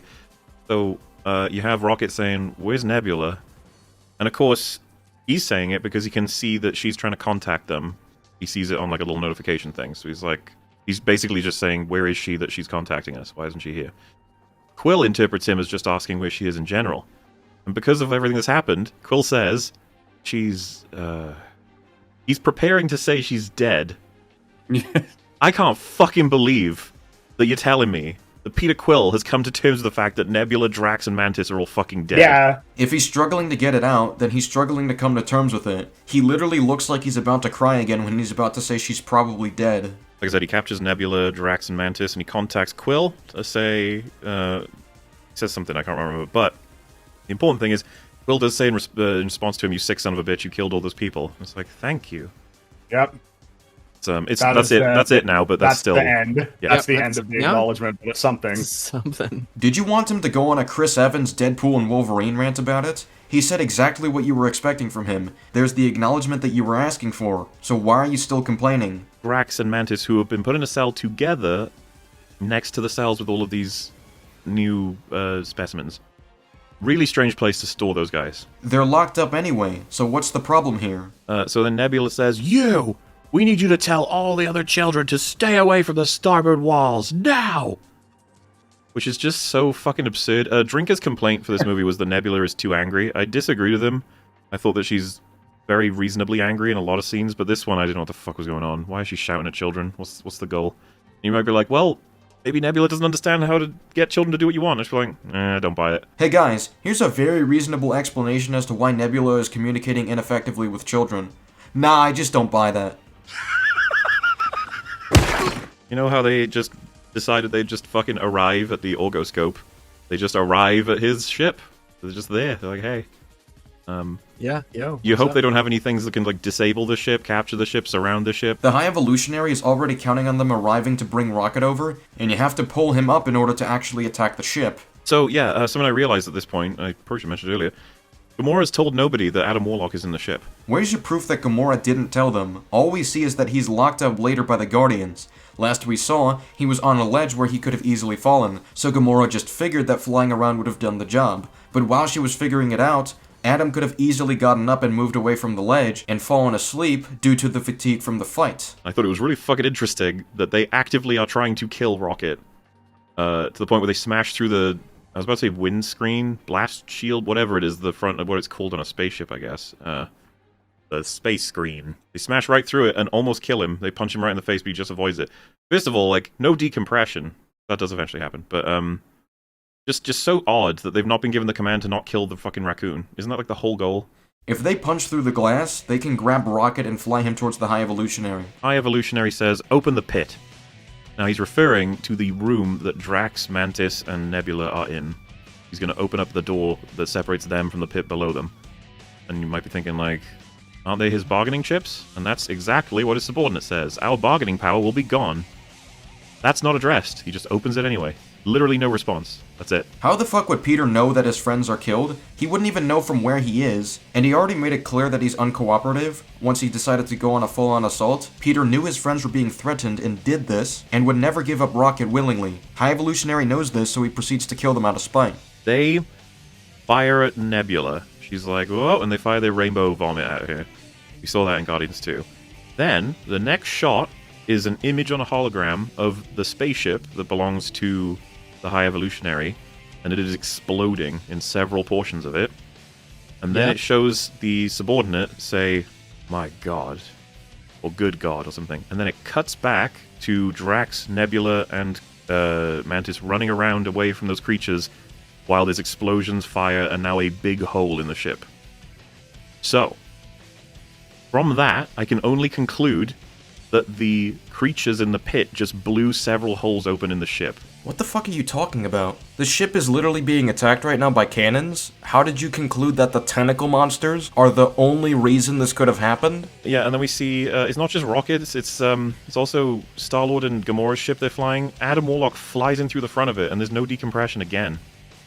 I don't really understand what's happening anymore. I feel like they've given up on the concept of decompression. The Guardians have energy shields for their ships. We see similar technology used in the second movie so that Drax can attack one of the Sovereign ships. And when Rocket's pod is being punched through, you can see a yellow barrier within the window, implying there's some kind of hidden shield that keeps the oxygen intact. I don't like as well that he's surrounded by these things and he manages to get them all off by dragging his ship at different parts of the big ship, and that they're like, dun dun dun dun dun. I was just like, nah, I don't buy this as a good move. Okay, I have a new rule. When trying to argue for why something doesn't make sense in a story, don't just say, well, I don't buy it, without elaborating. That's lame, that's lazy, and it tells us nothing. Again, because everything's just fucked right now. Adam did crash into this ship, and then, like, 5 minutes later in the timeline, we cut back to them. Star-Lord is pressing a bunch of shit to activate self-destruct, and then he looks back, and Adam's just standing in the back of the ship going, ah! He wasn't just standing there for 5 minutes. They simply cut away to the action that was happening concurrently, then cut back to that part of the fight. His mum's died, he's still furious, he's gotta save his civilization by getting Rocket, he's clearly there to collect him, he's burst in, he's screaming, and then she says, come a step closer, and this weird thing gets it, and then he goes, now let's not be rash. It's, like, I was just like, what the fuck? I got the impression distinctly that he was going hyper rage mode. He's trying not to get his pet killed. They literally show you that in the scene. Did you watch it? Mantis using her Mantis powers convinces all 3 of the enormous monsters to work with them. Yeah. They could have just been eaten, but that happened Well, instead. no, but they only want to eat batteries, alright? Yeah, that shit's just a fucking retcon as far as I'm concerned. Why did they just that growl track? together? I mean, he jumped into their mouth, but like he didn't spit him out. Like, ew, you're not a battery. Well, not only that, but like, what, the High Evolutionary is just keeping battery-eating monsters to feed Yeah, like, people does to? he What not does that even realize mean? that they eat batteries? You're telling me that he usually feeds people down there, and what they do is, like, they fall, and then they go blah, blah, blah, blah, and run around until they get eaten, instead of if they just cowered, they'd be fine. Like, if they just went, I'm chill. Mantis literally explains this. Yes, while they primarily eat batteries, they might eat other people as a defensive measure. It's not absolutely vomit-inducing to eat people for them, they just have no qualms with it if it effectively deals with them. We cut to the good old command center for bad guys, and his subordinate's like, Sire, we must retreat, the ship is going down. And something really funny happens. The primary, like, controller person, I think she's like a rat person, she says, the spaceport has intruders. And it just cuts to High Evolutionary, and he goes, see if one of them is P-13. Like, the ship is on fire, there's armies of people destroying you, everybody's telling you the ship's about to explode, that we need to get out of here, and they're like, the spaceport has intruders, and he says, see if one of them is Rocket. See if one of the intruders is the guy he wants above all else. Yes. And she says, you must stop for God's sake, and he says, there is no God. That's why I stepped in. Oh, that's so cringe. Get the fuck out of here! Get the fuck out of here! He might have like mentioned it before in a sense of like there isn't destiny, there isn't fate, there isn't there's no gods or there's no Which anything doesn't like work in that. this universe, by the way. Which doesn't work in this universe, but maybe he means God in a different context or something. I don't fucking know. He says there's no God because he doesn't see anybody worthy of that label. That's such a simple line of reasoning to follow. They all pull guns on him when he has the control of gravity. It's like, if you're gonna kill him, if you're gonna betray him, you kill him. You don't actually do the whole... do it straight away. Are you trying to keep him like hostage? Are you trying to tell him to put his arms down? What are you trying to do? Like, I really like that they do this, and I hate how they do it. Exactly. It's the camera's panning around. They're all slowly lifting up their guns, just going brrr, brrr, brrr, like they're all charging up, ready to shoot. It's like, do you guys forget his powers? He's just gonna slam you all into the ground. All of them were conflicted in the first place. The first person to betray him slowly raised her gun, and the rest of them slowly did it as well, many of which probably did it to go along with the group and they were confident that they had the leverage over him. Just because he has powers doesn't mean they won't land a shot when surrounding him, which is a risk the High Evolutionary took anyway out of desperation. God forbid people don't think optimally when they're conflicted and are acting on the spot during a stressful situation. Once he's killed them all and destroyed his own command center because the High Evolutionary's a fucking genius, he says to his, like, remaining crew, get me P3 and kill the rest. And I was just like, can you finally do it yourself? He sent his workers and himself to go find Rocket, and he literally finds Rocket by looking for him on his own. He literally does that in the movie. Did you watch it? So anyway, next scene is the big creatures smash through a wall and the whole Guardians team up. But then those creatures disappear for a little bit. It's really strange. Why would you bring giant tentacle monsters into a hallway fight? Also, High Evolutionary disappears now for a while. Notice how he waits in an area that he'd expect Rocket to show up at? And then, a lot of them say, like, wait, we can't go. We gotta save the children. There's people here. There's still life forms. Blah, blah, blah, blah. And then Gamora says, if we want to live, we have to leave now. And I was just like, why the fuck did you have it so that everyone says we gotta save the people except Gamora? when Gamora, again from 2014, where she was plucked from, was the most motivated. She only started doing superhero stuff far later in the film. She was originally going to give it over to a guy that couldn't be trusted to be responsible with it so that she can earn money. And notice how Gamora doesn't even leave on her own, which indicates that she's more so conflicted about whether it's worth risking their lives to help the children, instead of being fully against it. And then, as they're getting people out, Adam Warlock appears, he yells, and then he falls over. And seriously, at this point, I was just like, what a shame, man. Why is he in this film when you didn't know what to do with him? I don't understand why it was so hard to build him a proper storyline. That hard. They did give him a proper storyline. Adam is born to be someone's attack dog, but his experiences slowly teach him about the other aspects of life than just blindly serving his people. His experience with the Guardian starts to shift the circumstances he's used to when committing to his job, and leads him to experience loss and betrayal. He starts getting exposed to newer elements of life that draw him away from the lifestyle they were trying to condition him to, which plays into his gradual development. That's an interesting usage of an antagonistic figure because it shows the impact of limiting a child's experiences to constant violence and strict serving for one faction, and how allowing for newer experiences, unconventional to how they're conditioned to live, opens an opportunity to reform their lifestyles. Big thing that really pissed me off is that I kind of enjoy it if you make it so that Cosmo's real trying her ass off to make this work. I'm like, okay, at least I can appreciate that you're making it seem like it's real fucking tough. Why does everybody take a million years to move across the threshold? They literally start saying, one at a time, one at a time. It's like, no, you're all sprinting across. Go. Yeah, really smart idea. Have an entire crowd of people of various different sizes sprint across the ships. That totally isn't a hazard to anyone's safety. Your intellect is as weak as your dollar. Failure is your destiny. You disrespect yourself and your nation. You are made of stupid. So then Adam Warlock wakes up and he says, why are you doing this? I tried to kill you. And says, I am Groot, which is translated into everyone deserves a second chance. You didn't earn that. I mean, what can you say to that? You're just like, okay. All right, yeah, I guess that's heroic or something. What's gonna happen with this guy? What are we doing? You have him pay for his crimes, the exact same thing they were planning to do with Nebula, but you'll notice that they gave Nebula a second chance. So yes, the Guardians do believe in second chances. So the ship's falling apart. Like I said, Cosmo's trying to keep it together. All the people are getting moved across. They're desperate. Everyone's like screaming and all this shit. I don't think it's appropriate to have Rocket's scene now. I like the scene quite a bit, but it just doesn't line up to me that we're this desperate, and he's now going to have a very slow walk to the cages, look at them, look at the raccoons, take care of them, slowly get them up, then look around, see what animals are there, and then I was just like, this needed to happen before. It's too much of a rush. Yeah, there needs to be... This needs to happen before we've got, like, everything falling apart. Yeah. There's too much of a rush going on, plot-wise. I too wonder why someone walks slowly when revisiting a place that represents the source of their trauma. I wonder. Then the High Evolutionary attacks. Here he is. He's like, "Rah!" He's really angry. He's like, "I'm gonna get you." Honestly, the first thought I had was like, "Where the fuck have you been, man?" It's almost like he suspected Rocket would end up here. And then Rocket manages to move his arm just enough to activate his gravity boots, which I think is already too much. He shouldn't be able to move. Why?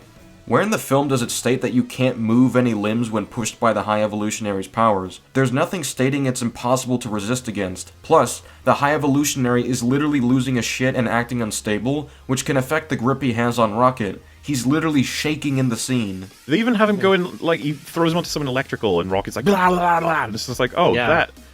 That's another one of those writer can choose whatever that just did. Did that kill him? Did that do nothing? It didn't do nothing. It still hurts him, but he can recover from that, and you've shown no power scaling feats to prove he can't recover from that. What do you think physics-wise should happen when you've got a man who can control a person via manipulating gravity, and he's got them pressed against a wall, and then they activate their own gravity boots? Probably nothing. Because I don't think there's enough. I don't think the suction power of those gravity boots are enough to overpower the firmness of how the High Evolutionary's gravity is holding him in place. If anything, it might make him slide along the wall or whatever until his feet make contact with the surface that's below him from his perspective. It's funny, I kind of agree. I think number one most likely scenario, nothing happens, because it's just his gravity control overpowers your booties. I'm sorry, they just do. His power is insane. Please explain why the High Evolutionary's power should overpower Rocket's boots. don't you think Rocket would have built those boots to counter those intense gravitational forces being used against him? Second Yeah, most these things likely. don't want to be super powerful, just enough to keep you on the surface, because you have to still be able to, they give you some, essentially they simulate the effects of gravity with your feet. How do you know Rocket can't manipulate its gravitational force? How do you know he didn't design it to be adaptive based on the environment? You don't think someone as smart as Rocket could find a way to do that? Second most likely, they attach to the ceiling that Rocket's right next to. Why? Third most likely, that thing you were saying about like the slidey around thing, like they've got some influence but they're not quite connecting to the power. Fourth most likely, I suppose they attach to the ground below, but that's probably going to break his ankles. Because we totally haven't seen Rocket sustain fall damage in any of these movies. Then he lands and says, "My name is Rocket. Rocket Raccoon." Then shoots him. I was just thinking to myself, like, man, that was a lot of time you spent talking there that he could have done something to you. He already counteracted the High Evolutionary's powers by this point. Even when, when they're all attacking him, I was just like, nuke him, do the nuke. His suit is literally leaking electricity, so it can't even function properly, and it's losing power. On top of that, they literally got him by surprise and acted very quickly. He barely had a chance to do anything with his technology by that point. They literally show you that in the scene. Did you watch it? Yeah, we need to see like his gauntlet being broken, or his little something, some element of he can be depowered. Rags, they literally show you that power is leaking from his suit after Rocket shot it and exposed its wires. They literally show you that in the scene. Did you watch it? Drax in the background, he's just like, kill him. Then Rocket aims the gun, but then stops. He says, why? And he says, because I'm a freaking guardian of the galaxy. Dumb. Just fucking kill him.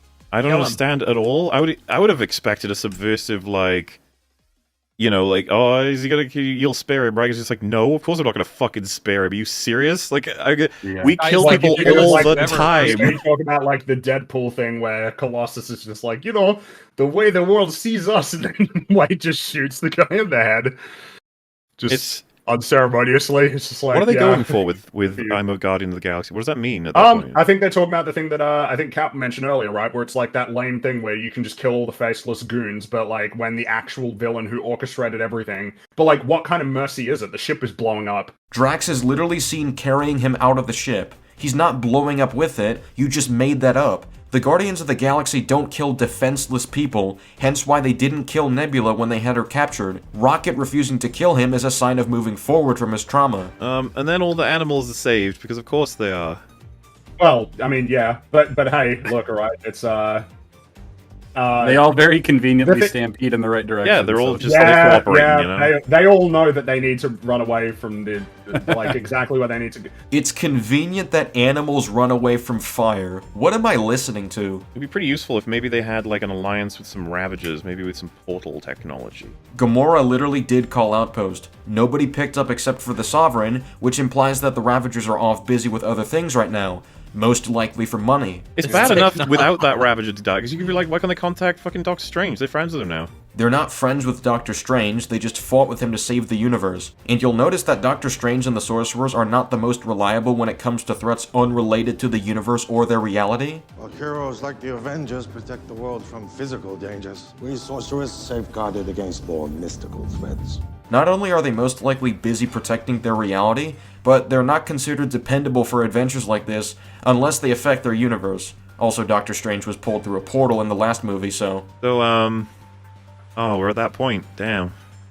No, we're So, everyone has made it, and everything is fine, except Quill. I said Quinn. Quill drops his Zune. As he runs after it. Runs back to get it, and then he falls through the floor, and because of the ship separating, he is now very far away. This has to be a troll right now. There's no way you're actually making this stupid argument against the movie.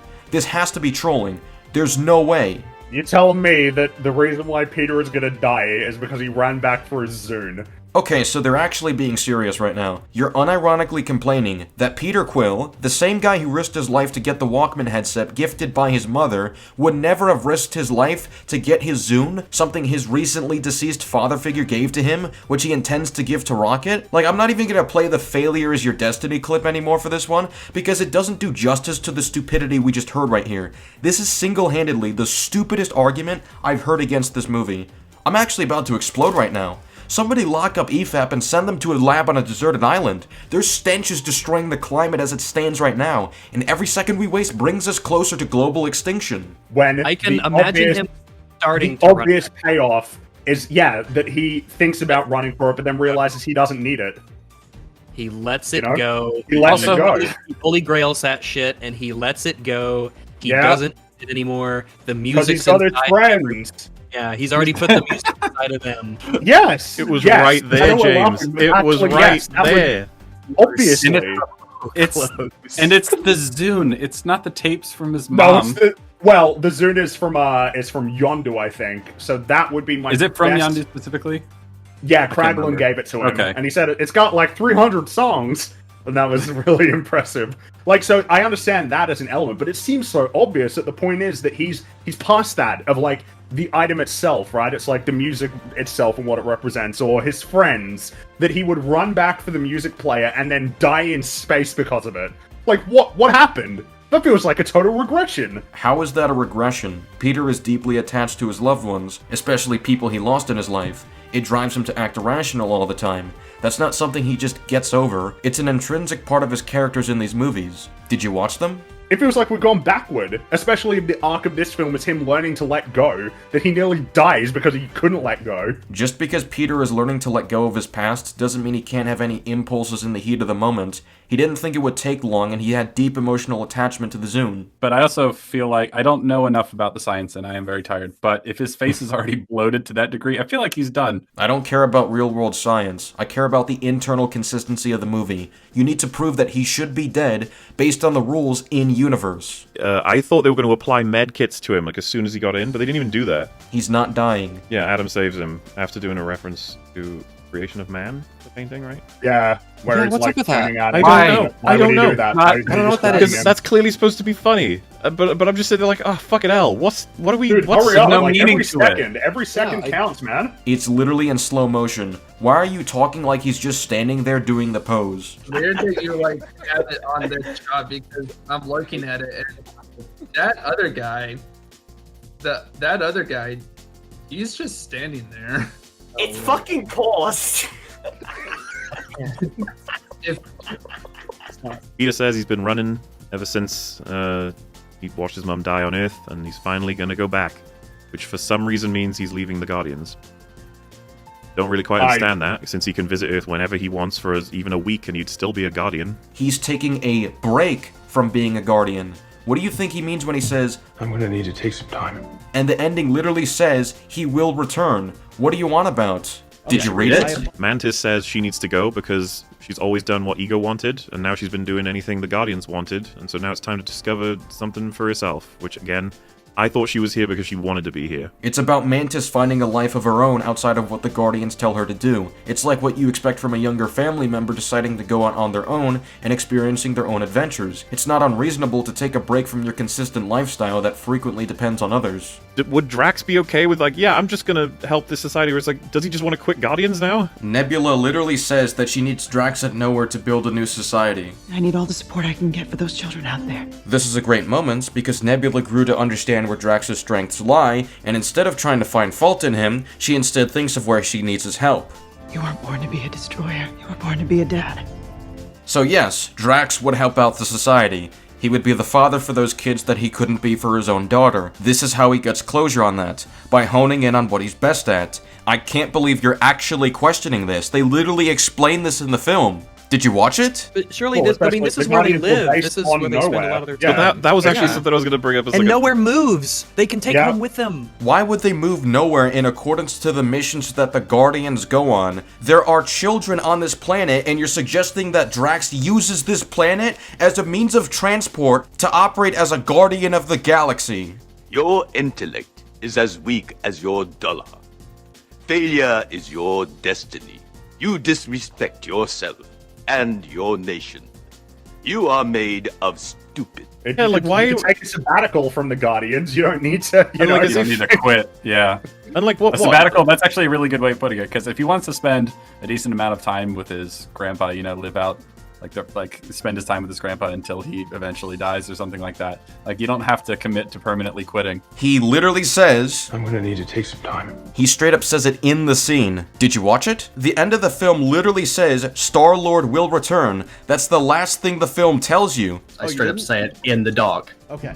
Did you read it? It's actually bizarre, and then the Mantis one is the worst of all of them. That's her brother. And she's like, well, I'm gonna go find my own adventures now. It's like, I'm sorry, what? What? What the fuck is wrong with you? Just because Peter is her brother doesn't mean she has to stay with him all the time and never go on her own adventures. What the fuck am I hearing? What the fuck we talking about? Fire all of them niggas. Clean house. Fucking garbage ass team. Dude, like, it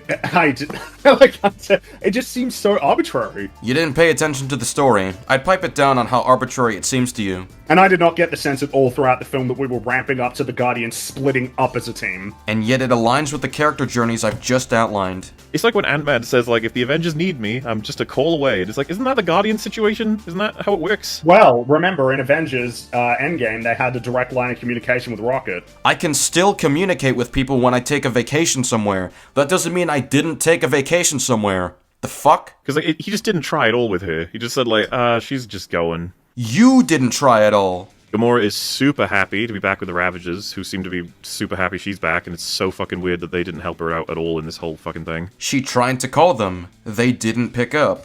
When people don't pick up your calls, they're busy. Simple answer. You couldn't even do the bare minimum. Cause hot damn, you wanna know what's a scam? Your fucking education. Nigga, that's what the scam is. And then everyone is like, sort of howling and yelling in a happy way and dancing, and it's, I don't know, just, for me it didn't sit right. I was just like, yes, everything was happily ever after, everyone's so fucking happy, oh, how great everything is, it's just like, whatever. Why do you criticize everything? Post-credit scene, Star-Lord, the legendary Star-Lord will return, because this is Marvel. This is Marvel and nothing ever ends. So you know of the title card saying that Star-Lord will return, and you're still unironically arguing that he's leaving forever. Your intellect is as weak as your dollar.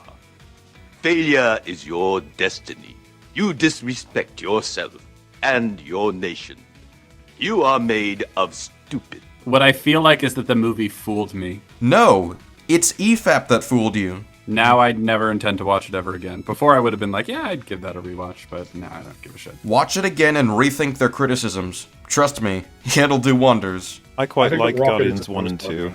I do too. Happy to Likewise. rewatch them They're whenever. strong. I don't want to rewatch this. I'm very I will unhappy not with it. rewatch this one. Yeah, of course you guys aren't going to rewatch it, because reevaluating these absolutely terrible points requires you to actually look at the material again to recount it more accurately, something that I've outlined that you failed to do on nearly every level. And this was like it. This was it in terms of basically investment, like, in the characters of the MCU at this point. Like, these guys were the only ones left. Plus Spider-Man.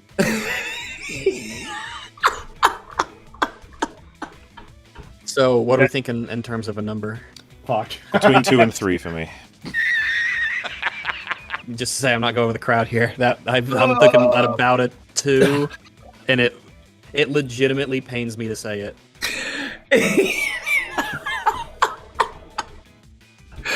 Well, that's the end of their coverage. This was an utter disaster start to finish. Most of their points are just terrible, and I can't believe most of what I'm hearing. This is worse than their stream on the Batman. This is worse than their stream on Deadpool and Wolverine. This is the worst review I've ever seen of Guardians of the Galaxy 3.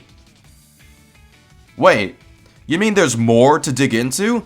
Looks like my friend Cinema Seeker had a run-in with the grease. James Gunn tries to answer this guy basically asking why Quill didn't have his helmet in Guardians 3. It's in his desk drawer and nowhere. He had to get out of there fast, as you know. And as for the next question people ask, the rockets that clip onto his boots are far inferior to the jetpacks Rocket has made them, so they're not around at all anymore. Quill went back to find the Zune before leaving in Act 1, but he didn't take a second to get his space helmet mask that saved his life several times, and he doesn't have the rocket boots because the jetpacks are better. The jetpacks he also doesn't use? Okay. They literally needed to get Rocket because he was dying, so his mind is preoccupied. He picked up the Zune because it was a gift to Rocket. Plus, it's consistent with this character because he literally went back for his Walkman in the first. Never said he shouldn't get the Zune. I said he would have taken a second to get the technology that saves his life regularly on missions. Wait, if you're talking about Act 1, Quill doesn't go back for it. He literally takes it from Rocket. He says, "Get your hand off my Zune."